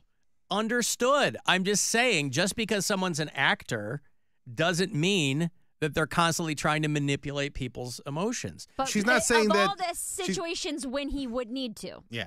She's not saying this isn't genuine. She's just saying it's hard for her to believe because we know he has the ability to go on this show. He's an incredible actor. And pull our heartstrings. Well, then let me back up. What is the hard part to believe? That he's broke? No. Not the hard. I believe that he's broke. But what I'm saying is that there is a certain part of me that's like, Kevin Spacey is a very, very gifted actor.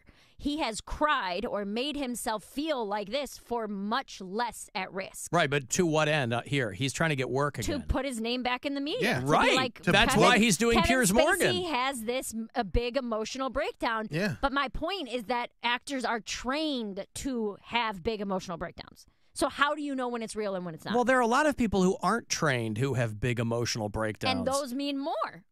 I don't know about that. That just means you can't control your emotions. Not at all. Of course it does. I don't believe that, because if one of us were to be in this situation, and Alan, if you're about to lose your house and your kids are about to be, Nora doesn't have a place to live and you can't pay for your electricity and you're getting upset and crying about it, I would take that much more seriously than someone who has a 40 or 50 year acting career crying. Yeah, but people don't know how what I'm trained in. Are you trained in crying? I'm not trained in this. I've been doing this for 32 years. Then you're They don't know what I'm trained in in. by now. They only know what I tell them. Okay. That's not a good argument. No, it's a great. I know what you're saying. I'm just saying, yeah, Piers Morgan is having Kevin Spacey on because Kevin Spacey is trying to get work. Right, and she's saying That's exactly what I'm saying. And by the what's way, the best way to get work? He had a second there where he was kind of crying, and then he kind of righted himself. So that doesn't seem disingenuous to me. It's not like he was weeping the whole way through. Because he's a good actor. I If he were weeping the whole way through, he'd be overselling it. You're saying he knows just how much to sell it. I mean, dude, he's, I would say, one of the best actors of all time. Right? Well, he's trying to get the word back out there. Definitely of his generation. Two-time Academy Award winner. Mm-hmm. And that's what I'm saying. So if there's anyone who knows, how should I play this role? I mean, if you remember him in the movie K-Pax, He was an alien in that. you know how Or he was in mental hospital. he was because eating an alien or bananas something. backwards. Listen, you could be 100% correct. I'm just saying I'm not going to blanketly impugn actors just because they're trained in a way and then go, well, I don't know. They do that for a living. It's harder for me to take their emotions seriously. Huh. As one of the most emotional people on the planet. All right. I mean, they didn't believe Amber Heard. Because she was terrible at That her worked acting against up her. there. Yeah, but that's what people said. They go, well, she's a terrible actress. And you could see it from the bench. Right, Based but on previous that's- record, but look, that's- she's doing the same crap she did in the movie where And she fake that's cried. assuming she was acting. And this is what I'm saying. People default immediately to, well, they're an actor. And so that's really, if you are an actor and you're in some kind of litigation, that really puts you at an unfair disadvantage. People go, oh, well, I mean, you're an actor. I 100%. They did it to Stormy Daniels. That jury still found Trump guilty on all 34 counts. Miss Daniels, you're paid to pretend to like. So I don't know. A little different. Well, they're all actors. She's okay. You're Porn gonna say acting is harder than regular acting because you got to Stormy pretend you're Daniels having a great time. Stormy Daniels and Kevin Spacey are the same. Is that what you're saying? Sliding doors, man. I'm saying if your blanket statement is actors are trained and therefore harder to believe if they are genuinely showing emotion, they are both actors. If you put her in a bedroom scene, I would question her orgasms. If I were hooking up with her, I'd be like, is this real or is this what you're trained to do? All right. Well, then it's not Kevin Spacey's fault that he's not jizzing under the table at the Piers Morgan show. But I'm saying that's But how they're all ridiculous actors. your analogy sounds. They're all actors. Also, that's harder to fake. What's harder to fake? A male orgasm. No, that's easier to fake. Oh, I'm done. No, if you got visual confirmation, no. And again, I'm not saying that he is lying. I'm just saying that when I see actors do this, it's harder for me You're a little to believe. sus. You go, Just a little bit. I don't know. And I'm not saying I don't buy it. I'm not saying I don't Yeah, think you might he's be out right. of money. I don't know. It just hits me the wrong way It when did I'm not. like, It did not occur to me. Oh, maybe he's acting. that's the first thing every time I see an actor do an apology, have a very emotional moment. I'm always like, yeah, but how do I know this is real? Yeah, I guess I'm thinking of it in the timeline, too. The apology usually comes at the very beginning of getting into trouble for something. But I also think that no matter who you are, whether you're trained or not, if you're in a white hot spotlight like something like that, anybody's going to have genuine emotions about it. It's a white hot spotlight, but this guy's been in white hot spotlights his whole life. Right, but not for feeling up teenagers. I mean, that's different than walking the red carpet. You know what I'm saying? I mean, it's one thing to talk to Billy Bush and go, what an amazing night tonight is, you know? And then being on this guy has been in court for 4 years telling the same stories over and over again. I mean, you know, I don't know. You could be right. I mean, I just wouldn't, I guess my brain doesn't go there. Oh, maybe this guy's acting. And it doesn't even have to be fully acting. His emotions could be real, but if anyone knows how to enhance them and make the public feel bad for them, who's it going to be? Is it going to be an actor who has done that for years and years and years and is incredibly talented at it? Or your regular Joe Schmo? You know? That's how I ended up sending so much money to Alex Jones because that genuine crying, yeah. He cries almost as much, if not more, than Mary. He got me every single time with it. Kevin Spacey was being interviewed on camera, so he was working. Well, I mean, are people paid to do that show? It doesn't matter if you're paid or not. He had the baby reindeer lady on. Well, no, that's what I'm saying. If he was paid, then it was work. If he wasn't, then he wasn't working. Well, no, you can be working work for exposure. Oh, speak for yourself, homie. He's back at the beginning. I don't get out of bed for less than $10,000, Mary. Well, we all knew that. None of us. Mr. Throws Away Yeti Tumbler, we know. None of us are working for exposure at this point. That ain't working. That's the way you do it. If you're on money the for brink nothing and your chicks for free. If you're on the brink of being blackballed for the rest of your career, you would. Don't get racist. I'm just saying. Are we talking about Stormy Daniels again? Yes. Yeah. Actors are people and humans that can show the same emotions. Somebody texted. I agree. That's all I'm saying. I get it. I think more than anything, he's trying to get the word out there. I'm broke. I just want to go back to work. I just want to go back to work. I've been acquitted. Just want to go back to work. I'm going to break here. I will have those Sepultura tickets for you if you're a fan of those guys. They're doing it one last time. The North American Farewell Tour with Sepultura. They're bringing an Obituary and Agnostic Front, Claustrophobia. 2 Hours to Midnight presents the show. October 8 at the Agora. It's going to be a rager. I will have those tickets for you after the break. And then at 5:30, another trip to Vegas before these tickets go on sale, I think tomorrow, for the iHeartRadio Music Festival, the Black Crowes, and a whole lot of other bands. We'll send you and a pal out to Vegas. I will have that next keyword and trip coming up at 5:30. The Alan Cox Show. On our free iHeartRadio app and your favorite smart device. Just tell it to play the Alan Cox Show on iHeartRadio. From the Universal Windows Direct Weather Center, WMMS Weather. Tonight, increasing clouds down to 56. Tomorrow, sunshine and 84. Thursday, mostly sunny with a high of 89. This report is sponsored by Valvoline Instant Oil Change. Would you rather have quality or speed? Get both at Valvoline Instant Oil Change, Cleveland's trusted oil change provider. We'll change your oil in about 15 minutes. We're always quick, but never rushed. Drive in today. No appointment needed. The Kia Summer Sticker Sales Event is going on now at Ken Gainley Kia. We've posted prices so you can see your savings immediately. Over 800 Kias on sale. Buy a Kia and save thousands with 0% financing for 60 months. Drive a 2024 Kia Telluride, $299 lease per month. Seltos, $139 lease per month. Forte, $89 lease per month. These are 24-month leases with $34.95 due at signing, 10K miles per year, no security deposit required. Got a trade? We want to pay it off, regardless of what you owe. Buy a Kia and save thousands with 0% financing for 60 months at Ken Gainley Kia in Medina, Metzer, Alliance, and Boardman. KenGainleyKia.com. Tell them McKinsey sent you because I want to see you in a Ken Gainley Kia. 0 APR, $16.67 per thousand financed on a 24 EV6. Leases 20 cents per mile over 10K miles per year plus tax, tag, title, and dock fee with KMF credit approval. Expires 7/8/24. Work is busy, and home, Mom, pretty much the same. But you wouldn't know it because my skin doesn't look stressed thanks to Olay Retinol Body Wash. Its hydrating formula is packed with vitamin B3 complex plus retinol. I use Olay Retinol Body Wash to transform my skin from dry to moisturized and visibly renewed. Sure, I still have stress, but my skin looks amazing. Try Olay Retinol Body Wash for visibly renewed skin in just 14 days. Also try Retinol 24 Body Lotion. Hey, McKinsey here for Ken Gainley, Ohio's #1 automotive retailer. Shop over 10,000 new and used vehicles online at KenGainleyAuto.com.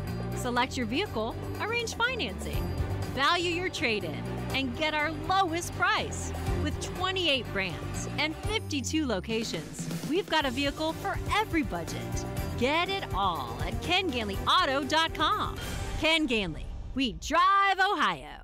Look at your cup holder. It's empty, and you're feeling thirsty.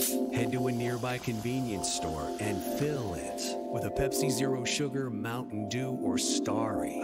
grab a delicious, refreshing Pepsi for the road. If you've thought about getting a degree or finishing your degree and were held back by time or money, listen up. WGU is a nonprofit, accredited, and fully online university dedicated to people just like you. WGU has flat rate tuition and is about half the cost of traditional universities. Classes and tests are open 24/7 to work around your schedule. Plus, use your knowledge and experience toward earning a competency-based degree in IT, healthcare, education, or business. It's time to make your dream career a reality. Find out more at wgu.edu.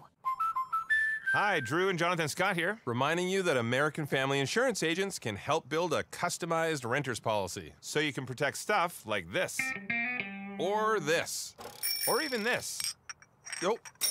Well, case in point. Life's better when you're under American Family's roof. Insure carefully, dream fearlessly. Get a quote and find an agent at amfam.com. Products not available in every state. American Family Mutual Insurance Company SI and its operating company, 6000 American Parkway, Madison, Wisconsin. Hey, it's Alan. Cars for Kids is hands down the quickest, fastest way to get rid of your old car, no matter what shape it's in. So do a good thing without cutting into your schedule at all. Just go to carsforkids.org today. And remember, that's cars with a K. At K&G Fashion Superstore, we've got gifts for all the dads for less. This Father's Day, buy 2 men's suit separate jackets, get 2 pants or vests free. Plus, designer dress shirts are buy one, get one 50% off. And polos and shorts are buy one, get one 50% off. K&G offers the latest trends for the whole family for less. Choose from a wide selection of sizes, colors, and styles from top brands, including Calvin Klein, Stacey Adams, Joseph Abboud, Kenneth Cole, and more. Live your best dressed life with K&G. O'Reilly. Protect your vehicle's engine with Syntec and O'Reilly Auto Parts. Syntec Full Synthetic Motor Oil is formulated for today's engines to protect against wear and deposits. Get 5 quarts of Syntec Full Synthetic and a MicroGuard Select filter for just $33.99 in-store only. Limit supply. Learn more at O'Reilly Auto Parts. O'Reilly Auto Parts. Plan your spring escape or summer getaway now and enjoy 20% off your stay at Seneca Niagara or Seneca Allegheny Resort and Casino. Explore the mighty falls at Niagara or relax in the mountains of the Southern Tier. Book now through August 31st to lock in this incredible deal for a truly exceptional stay. Get your room before it's gone. Visit SenecaCasinos.com to book early and save. Seneca Resorts and Casinos. Nothing else comes close. In celebration of Conrad's 55th anniversary, bundle and save and get up to $325 off 4 select Goodyear tires. Blue Falls and Conrad's, keeping your car clean and safe on the road. Proud partner of the Cleveland Guardians. Seasons change. Why not your tech? Upgrade now during the Dell Technologies Summer Sale event and save on select PCs like the XPS 16 powered by Intel Core processors. You'll be able to bring your most intensive projects to life with built-in AI, minimalistic design, immersive visuals, and cinematic audio. When you shop online at Dell.com/deals, you'll have access to exceptional tech and electronics plus free shipping on everything. Amazing prices await you for a limited time only at Dell.com/deals. That's Dell.com/deals. Traffic.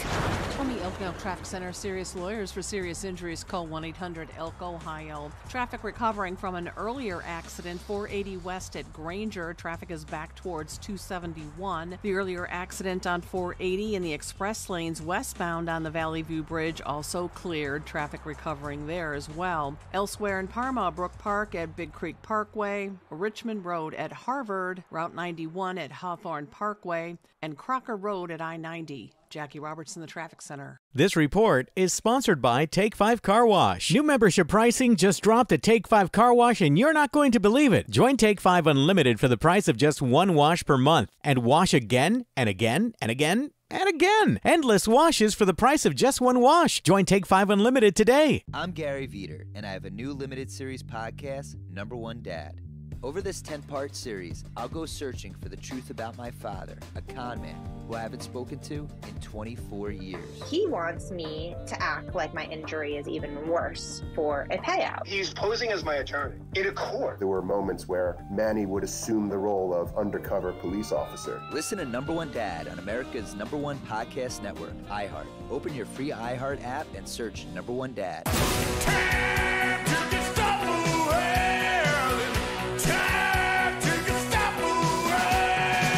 All right, metal fans gather round. 2 hours to midnight presents the Sepultura Celebrating Life Through Death North American Farewell Tour. Cavalera doing it one last time with Sepultura. They're bringing Obituary with them, Agnostic Front, and a band called Claustrophobia. All four of them. Tuesday night, October 8th at the Agora. I'll see you there. AgoraCleveland.com for the details, by the way. You'll get my first pair of tickets this week. 2 for the Sepultura North American Farewell Tour here in Cleveland. One last time. Caller 10-216-578-1007 or 800-348-1007. Are you trying to make us all uncomfortable? Alan Cox. It's gross, it's weird, it's not right, it's not cool. And there's plenty more where that came from. Back to the Alan Cox Show on 100.7 WMMS.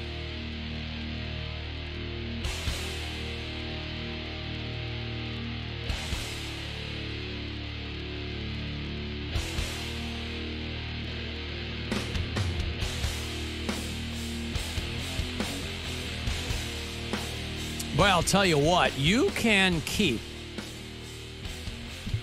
your Drake and Kendrick. Kendrick. You can keep your Drake and Kendrick Lamar beef. I think that's largely over now anyway, but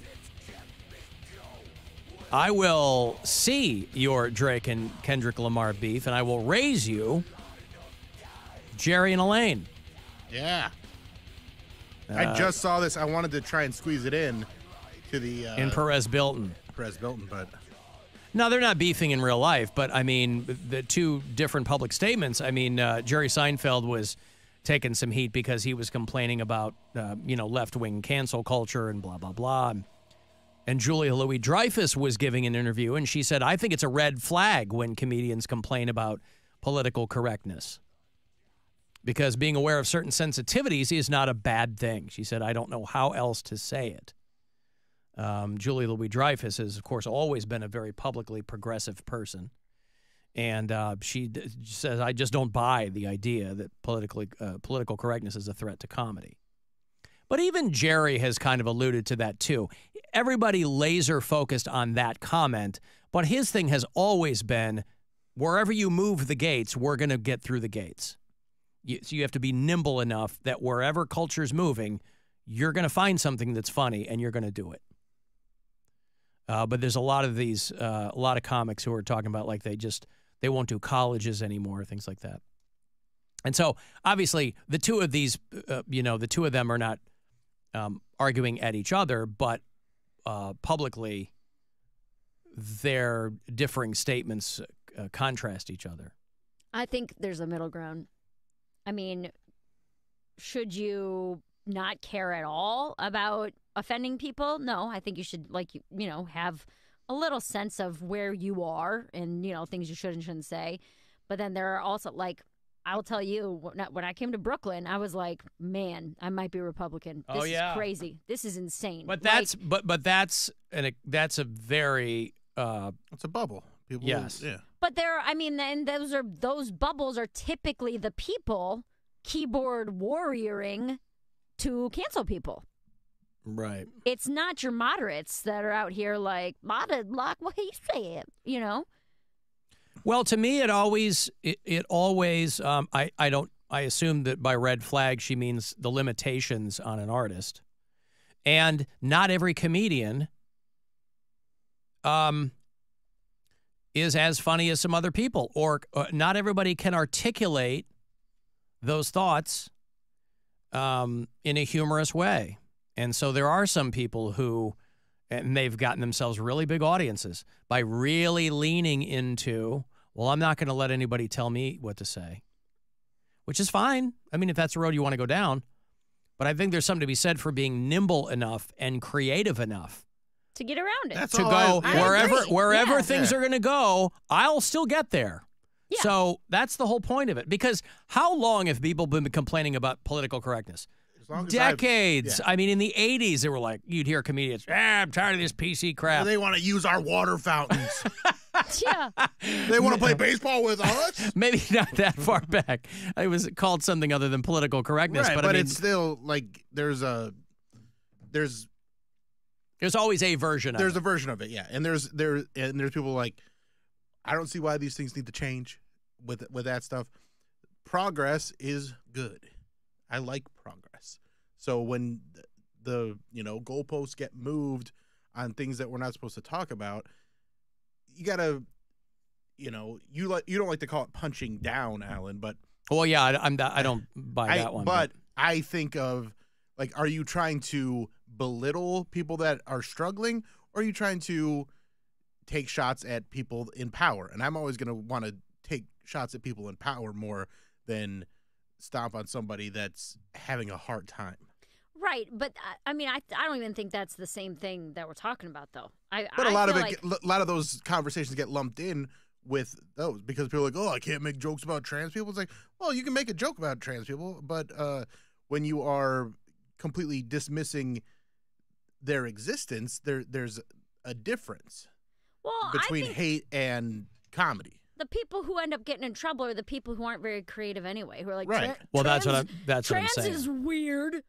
Yeah, well, right? And again, it just comes down to some lazy writing a lot of times. Yeah, if you don't, that's what I'm saying. If you don't have the nimble mind and the agility of thought, I had a lot of driving this weekend, going back and forth to see my family, and I was listening to a lot of Anthony Jeselnik, who I think is a very, very funny and creative guy. I've never really done a deep dive into his stuff, but that's a guy who does very dark comedy. And he sets a tone for it. Sets a tone. People love it. Kind of like Tosh. Jeselnik's like Tosh, but Tosh has more of a smirk to him. Whereas Jeselnik... And Tosh is a little more conversational. Yeah. Whereas Jeselnik is very, very direct, and it's not like he's not really telling stories. It's a lot of two-liners, which I love. No, they're great. But that's a guy where nobody's like, oh, my God. They're laughing despite themselves.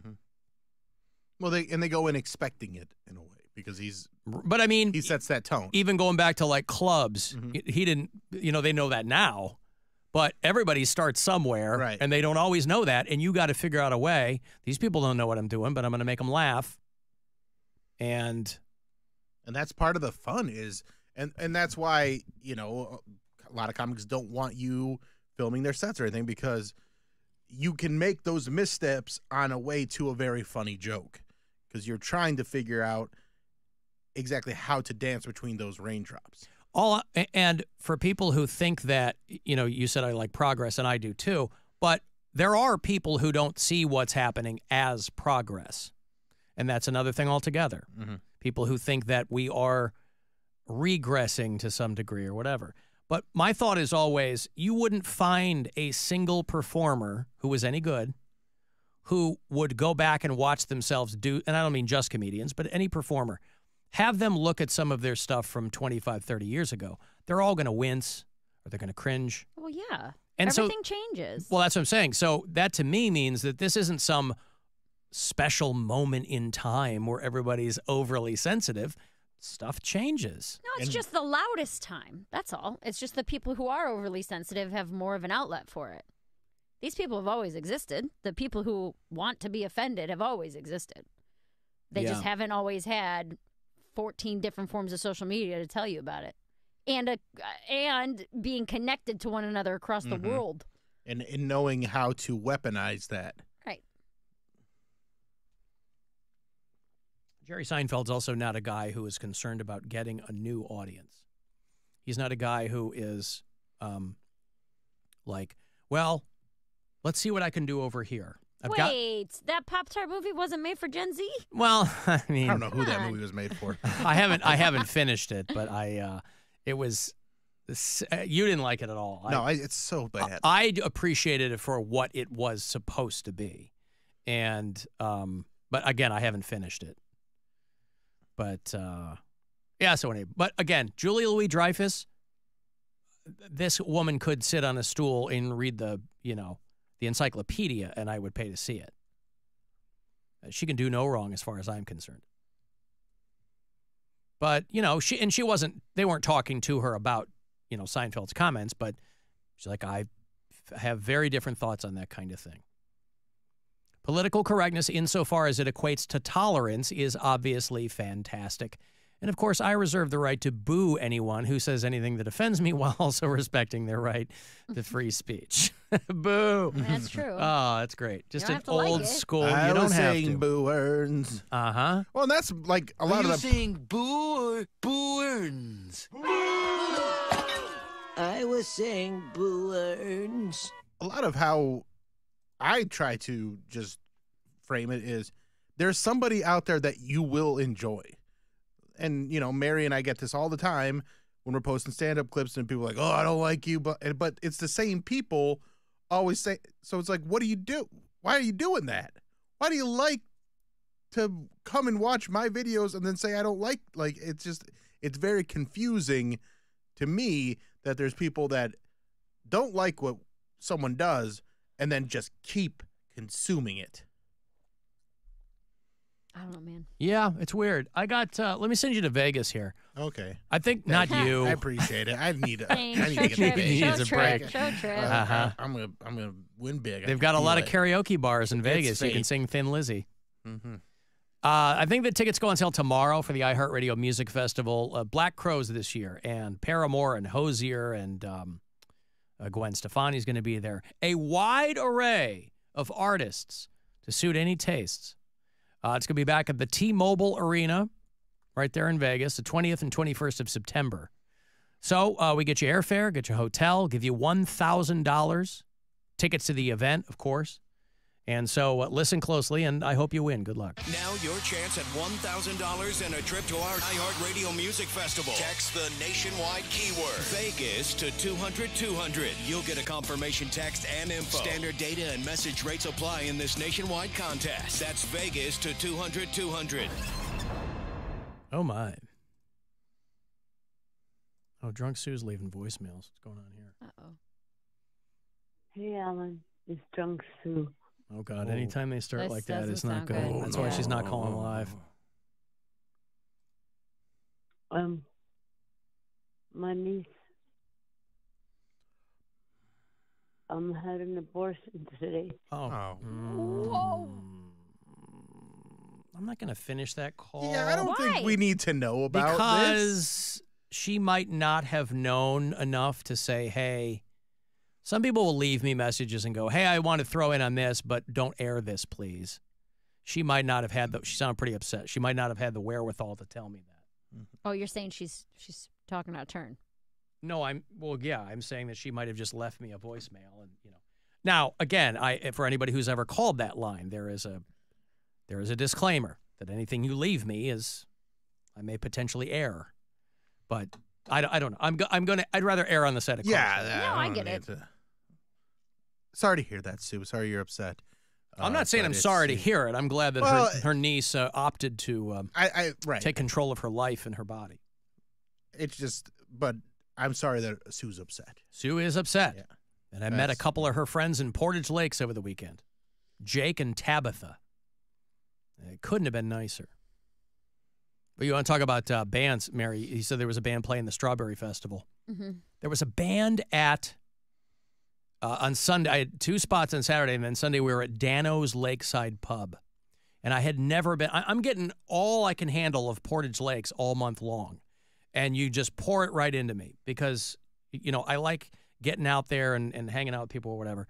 And so these places are great. The weather was awesome, whatever. But the Dano's thing, we had our tent set up and we were doing our thing because we're trying to get people this trip to Hawaii. But then they had other things going on. Like there were people set up like they were selling jewelry or something. And then there was a band that had been setting up. And so like the last half hour of my gig, this band starts playing. And it was almost solid Doobie Brothers covers, which is not going to make me mad. Oh, yeah. But it was a female singer. I don't know the name of the band, and they all look like they were probably early 60s or whatever. It was like a bar band, and they were doing a good job. But then they started mixing it up, and I was like, no, I thought it was a Doobie Brothers cover band for a second. But who likes the Doobie Brothers? Because we got one of them. Yeah. Oh, what did they do? They did Taking It to the Streets. I think they did Taking It to the Streets. Like classic. Now, there is a demarcation line. Some people like old doobies. They like Jesus Is Just All Right and I'm Your Captain. And other people like I like Michael McDonald. Yeah, I like doobies. Michael McDonald. Taking it to the streets. And, yeah. But that's not for everybody. The only even frame of reference I have for that is 40-Year-Old Virgin. When he's like, if you don't take this Michael McDonald DVD that you've been playing for 3 years straight off, Yeah. I'm going to kill everyone in the store and put a bullet in my brain. But that was Michael McDonald solo. Right. Yamo Be There with James Ingram. Yeah.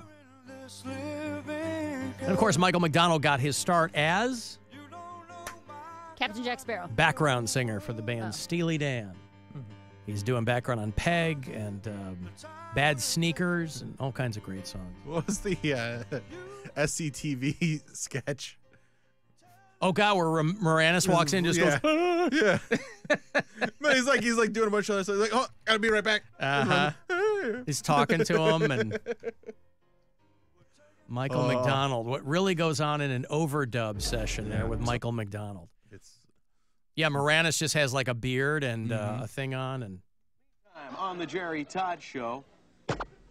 On the Jerry Todd Show. That's all like the wind. Thanks for being. Christopher Cross.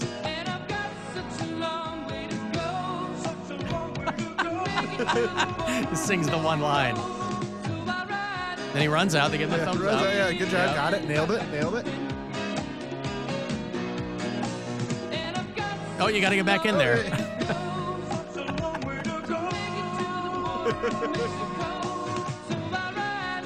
All right, thumbs up. Great job, Mike. It's going to be me tomorrow at the pool before work. Go down there. You're going to the pool before work? I'm going to because it's open wow, that's finally. A baller move, dude. Yeah, get a few laps in.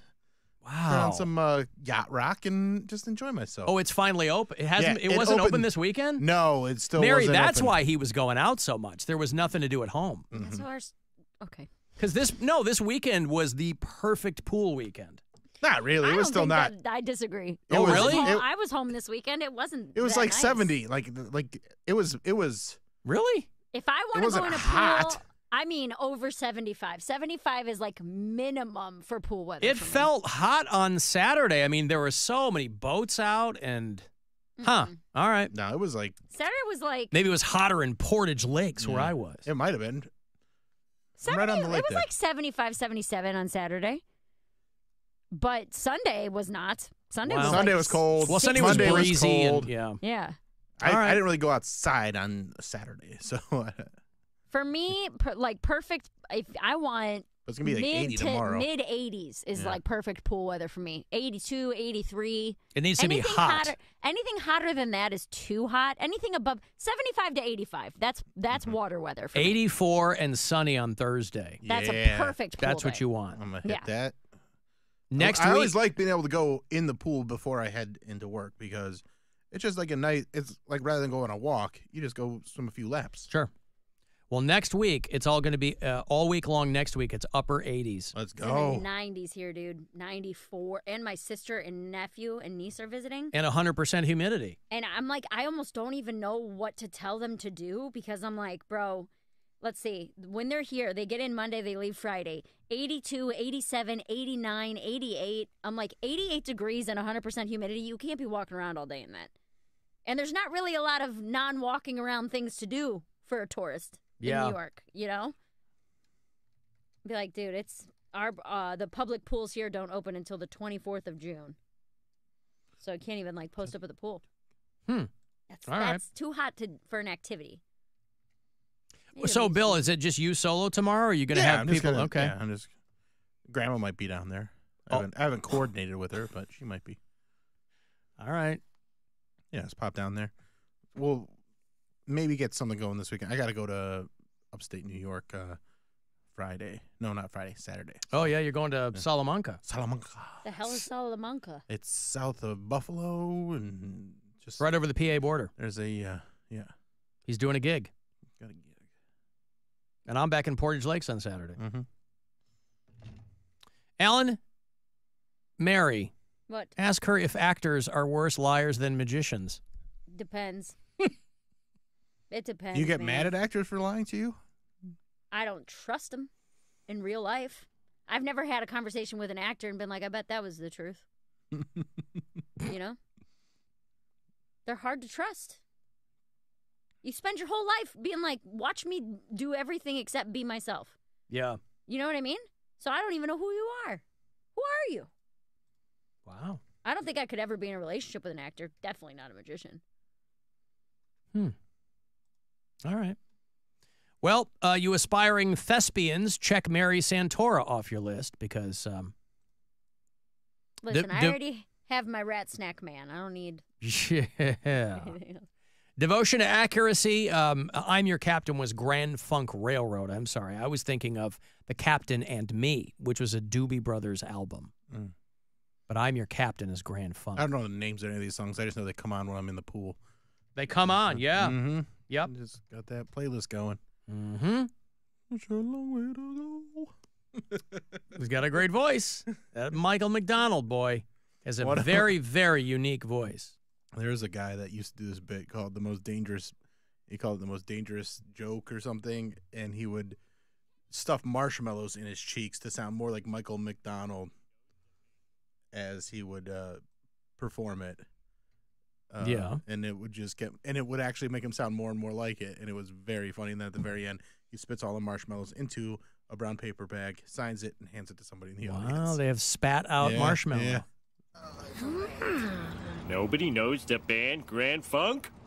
The wild, shirtless lyrics of Mark Farner? The bong-rattling bass of Mel Shocker? The competent drum work of Don Brewer? Oh, man! The competent drum work of Don Brewer. Oh, I thought he said confident. No, competent, I think. Competent, That was a backhanded compliment. Last time I saw Grand Funk, they were opening the Seeger Farewell Tour. Because Grand Funk, of course, from Flint, Michigan, and Bob Seger from Detroit, Michigan. Let me take a break here. Guardians baseball tonight around 7:10, so we'll roll around 6:30 and then 6:40. Get your pregame going. First of two, only two there in Cincinnati against the Reds.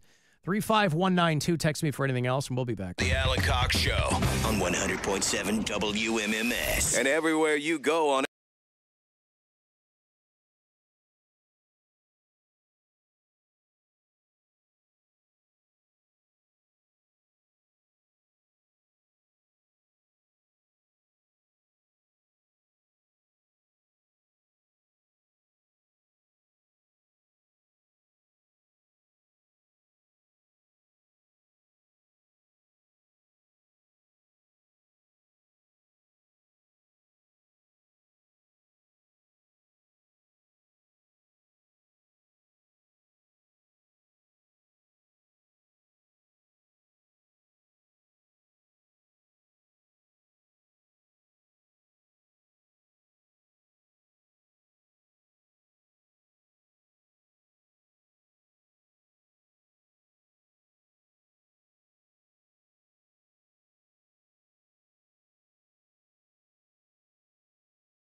A1007.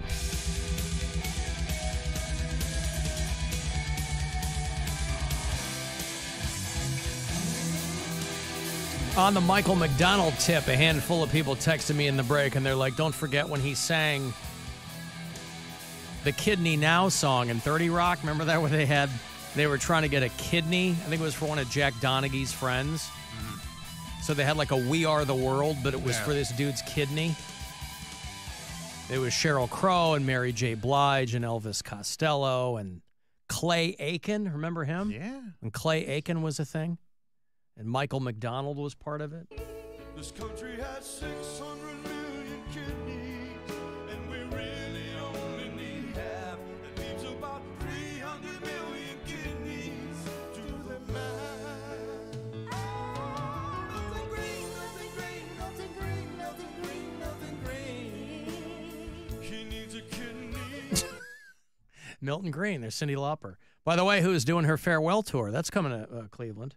Anybody care about Cyndi Lauper? Nope. Mary didn't like that 80s stuff. She didn't care. But Cyndi Lauper is, she'll be 71 in a couple of weeks. Her birthday's right before mine. And she's like, it's time to be done. I think she's got something too, doesn't she? I saw her. Lyme disease. Is that what it is? Lyme disease. I saw her in a commercial, like a celebrity commercial for one of those prescription drugs. And so she got something. Now, I might be thinking of somebody else. Lauper. She's so crazy the way she spells her name. She's so unusual. No, she's got psoriasis. Oh, okay. Oh, that's the same. Debbie Gibson's the one I was thinking of because Marty has a joke. He says about Debbie Gibson having Lyme disease. Yeah. What's the joke? Nope, that's the whole story. The whole thing is Debbie Gibson has Lyme disease? That's it. He says, I can't remember how it goes. Something about like, I just can't shake you or whatever her song was. Shake Your Love. I can't shake your love. He says, and now she sings, I just can't shake Lyme disease. Just so you guys know, Debbie Gibson has Lyme disease. Hey, just so you guys know. Well, yeah, Cyndi Lauper. I saw her in the Cosentix ads for psoriasis. That's a skin condition, yeah? Uh-huh. Mm-hmm. That's what Cody has. No, he has eczema. Oh, he has eczema? No, he has psoriasis. It's like an autoimmune disease. Yeah. I thought they both were. I thought he had eczema. No, he had psoriasis. Oh, all right. Well, that's how much ancient history he is to me now, Bill. Okay, so I'm watching this little blurb. This guy and his fiance in Utah were moving into a new place the day before their wedding. Oh, good timing. And they just needed to get their mattress there. So they tossed it in the truck. And the guy told his fiance, hey, we need to weigh this down. You know, a mattress can just become like a sail if it goes. And he told her to sit on it to weigh it down. And he gets going about 50 miles an hour. She bounces out of the truck and onto the highway because the truck's going so fast. I'm like, wouldn't you have her drive the truck? If he were a gentleman. Why is your girl back there on the mattress? No, girls can't drive trucks, Alan. You know better than that. I've seen a lot of girls drive trucks. No. Huh. Wasn't really thinking, just was thinking of the fastest possible way to get the mattress from A to B, which just happened to be throwing the mattress in the back and putting Lydia on top. That sounds great. I'll just hold the mattress down in the back of the truck. I remember the whole thing other than landing. I flew out just screaming, and then I remember just rolling on the street. I'm looking in my rearview mirror and I see my fiance rolling away from me. First thought was that she had died. A lot of people were able to overlook the stupidity and really come and support both of us in the time that we needed it. Yeah, this guy, his plan was foiled.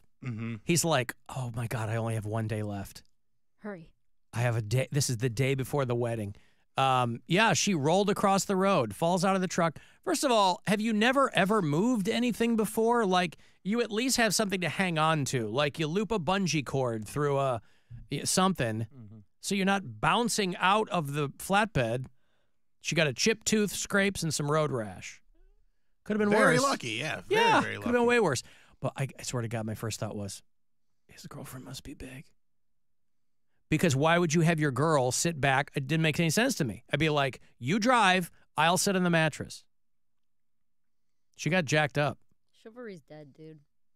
Yeah, it's still out there. I mean, equality. You want all this equality? You can vote. You want to be able to get abortions? Then you sit on the mattress. You want to get an abortion? Go sit on that mattress. You want I bet if to she was get... pregnant. I bet if she was pregnant, she wouldn't be now. Yeah, depending on how she landed. Mm-hmm. Well, she's okay, but she got jacked up the day before the Could wedding. I be pregonate? How do I know if I'm prengan? What is the best time to sex to become pregnant? Yeah. Right now. Well, it's Utah, right? They probably have no information whatsoever about cohabiting. They were transporting the king-size mattress from Provo to their new home, although they weren't real smart about it. Alex and Lydia Kessinger. They sound young. They are young. Here's a photo of them. There's her.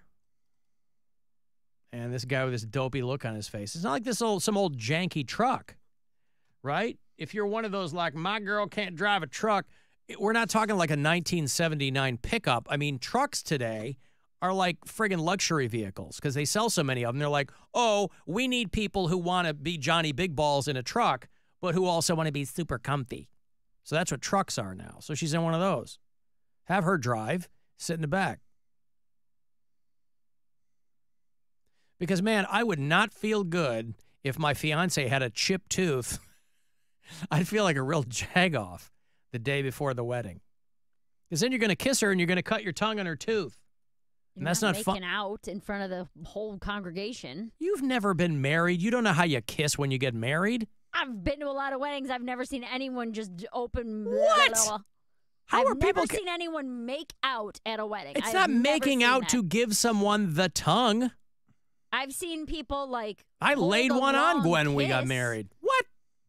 I would be uncomfortable with that. It's not a prolonged session, but you can still kiss someone with your tongue and not make it a makeout session. I don't know about that. That doesn't sound like So fun. you invite all these people to witness a proclamation of your love, and then you give them what, a peck? No, not a peck, but like a passionate kiss. Yes, that's what I'm talking about. Closed mouth. How do you passionately kiss someone closed mouth? You got a lot of I can't head teach wiggling. everything. No, This you're gonna have to No. teach me this. This A isn't a passionate learning kiss, hospital. closed mouth. This is not a teaching library. I cannot teach you everything. Huh. All right. Well, I don't know what Making the out hell. in front of your meemaw? I don't know what the hell you're. I'm getting married. Anybody who's at the wedding knows. I've put it in this woman a handful of. The parents are there and the You families. and Gwen had sex before you were married? By the way, all those people at those weddings, most of them are married. Nope. Nope. Huh. Well, I am completely unfamiliar with the passionate closed lip kiss. I'll tell you one of the. Speaking of which, when we were at the ramp on Saturday, Portage Lakes, I was looking over their menu because it was just right there. I wasn't feeling peckish or anything, but I looked at the menu, and one of the items they had was a Frenched pork sandwich. Mm-hmm. Yeah, and I didn't know what that meant. I was like, man, does like the waitress do that when she serves it, or I'd never heard of that before. Only if you propose. I guess so. Open mouth. Yeah, That's Mary when she gets You can't married. have that at your wedding. So to French a rack of pork. A French cut rack is simply a clean cut of pork chops where the cartilage and fat between the tips have been removed for a nice looking presentation. Mm-hmm. Somebody brought a ton of barbecue here. It smells like a cookout out there. Oh yeah, sweet pork Wilson. I've been want it. nibbling on it. Sweet pork Wilson? That's the name of the place. Oh, I thought that was a blues singer or something. Could be. Oh, sweet pork Wilson. Yeah. I was putting together over the weekend. I was putting together a new swing set for my daughter. We used to have this big, when she was little. We had this big like playhouse with a slide and swings and stuff. And I tore it all down last fall, and we just set up like a swing set, like a simple swing set with some swings. And I'm going through the directions, putting it together, and she's sitting there on the lawn next to me. And she's like, what are you looking for? And I said, your childhood. The piece. I said grow up so fast. the piece I was looking for was called extend. You know, they all have numbers attached to them. So like this extension, this pipe is C2, C1. I said I'm looking for extension rod J. And my daughter goes, that's a great rap name. And I was like, it's genetic, homie. I couldn't have been prouder. I'm always throwing out these dumb band names just from random phrases. And when I said extension rod J, she knew it. She goes, that's a good rap name. And I was just like, so yes, I did cry. That's right. I was pleased. Extension Rod J, and I'm here to say. I'm here to say. I miss that kind of rap. I always want to know. About sneakers? Well, just what they were here to say. You can say all the same things you're saying, but I just want you to announce who you are and what you're here to say. Because otherwise I'm not going to know who you are. Mm-hmm. Yeah. Yep. My name is blank, and I'm here to say. Mm-hmm. Like Grandmaster Flash. Yeah. It's a nice format. Yeah. Because you go, who is this person? And they put you at ease. And why are they here? Yeah, what are you here to do? Mm-hmm. Because otherwise, I don't know what you're here to do. Are you here to cause trouble? Oh, not a troublemaker. Check it out. On the CASAN, the OVA, and the rest is FLY. Big Bang Hank back in the day. Mm-hmm. French pork sandwich. Alan, also don't drive at 50 miles per hour with some riding in the bed of your truck. Yeah, that too. Yeah, that's also I don't know who this guy is. This is what I'm talking about. There's a lot of people trying to kill his wife. A lot of people driving trucks that probably shouldn't be driving trucks, or at least haven't really thought about it. Why would he kill her before the wedding, though? You don't get any He insurance. had one that day, way. not insurance. He just didn't want to get married. No. He's like, damn it. Honey, are you okay? Hoping she's going to be, like the first scene of It Follows. And nope, chipped tooth, a lot of road rash. Oh, God, I love the story about the monster truck that went into the crowd. This is what I'm talking about. They're they are completely indemnified on the back of that ticket. Whatever happens, you're on your own. There's a monster truck that went into the crowd and a bull from a rodeo that went into the crowd. Yeah, that was last week. Yep. Oh, man. The whole system's breaking down. This was in Topsham, Maine. We've got people in Maine. I'm sitting right here with my coworker at St. Mary's Lewiston Medical Center. We're phlebotomists. We're both phlebotomists. A lobster-themed monster truck. You know what it was called? Surf and turf. Crush Station. Mm-hmm. Yeah, Dude, I told you guys about that. Yeah. That was one of Brian's only jokes in our first year of dating. Crush Station. No, Crush Station was out, and they did a very good job at the monster truck rally, and he was like, that's what I call surf and turf. And it made me laugh really hard because it was like a lobster. And you didn't think he was turf. funny. I know. No, it clipped the aerial power line, and it sent utility poles and a live wire into the crowd. Man, that's great. I love it. A couple of people went to the hospital, but nobody got, everybody's okay. Some people got some minor injuries. A vehicle dubbed the Crush Station. Crush Station. Crush Station. Crush Station. Bounced up a ramp, went airborne, and hit the power line. Somebody get me video of this. Video showed people scrambling as the snagged line triggered a cascade of events with several utility poles and a transformer falling near the grandstand. Local reports said it was Optimus Prime, Bill. Autobots transform. I'm still a little bit shaken up, said Mike Hersham, who was watching with his 3-year-old son. The promoter of the event did not return an email to the reporters who were trying to get the details on this. Crush Station. Oh, it's great. Hey, how did you, listen, you might go out, you might die doing what you loved at something like this. Because what's the thing that they have at the Romo Fijo? They got the, it's Monster Jam. Yeah, Monster Jam. It's the same thing. where they have El Toro Loco and Grave Digger and Bone Shaker, but this feels like a local Maine. I mean, lobster, because it's Maine. Lobster. Hey, look at this lobster truck. That same guy came to Medina or wherever the Crush hell. Station did? Yes. Yeah. Oh. Do you listen when I talk? No. I just told the story about it. I thought you meant that there was like a. No, it was Crush These guys Station. travel around and do shows all over the place. And in the summer, they usually do them at fairgrounds like this. Yeah, okay, but that's what I mean. Is it wasn't like an arena show or something. No. This was like they had like a little probably racetrack or something, and it's just it was the Medina County Fairgrounds. It was a big deal. But this one's in like this is in Maine. This right, this but it looks exactly like the Medina County Fairgrounds. Does it? Yeah, it's on YouTube. Bad News Travels Fast. I like that name.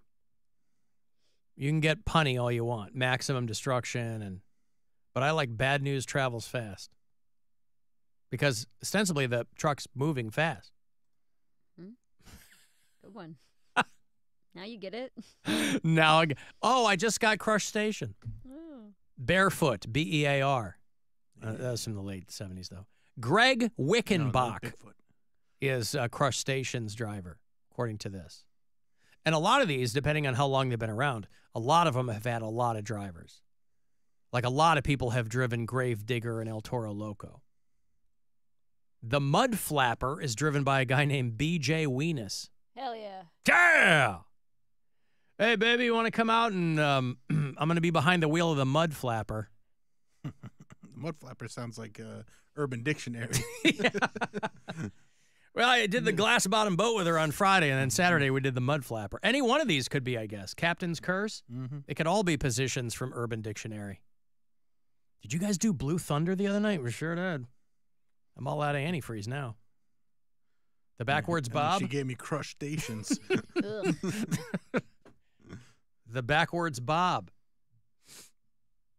All right. So early on he makes that joke, but down the road you were mad because he wasn't funny and he was trying to be. I've never been mad that he isn't funny. I fully accept that about him, that he's not the funniest guy in the world. His timing's not always great.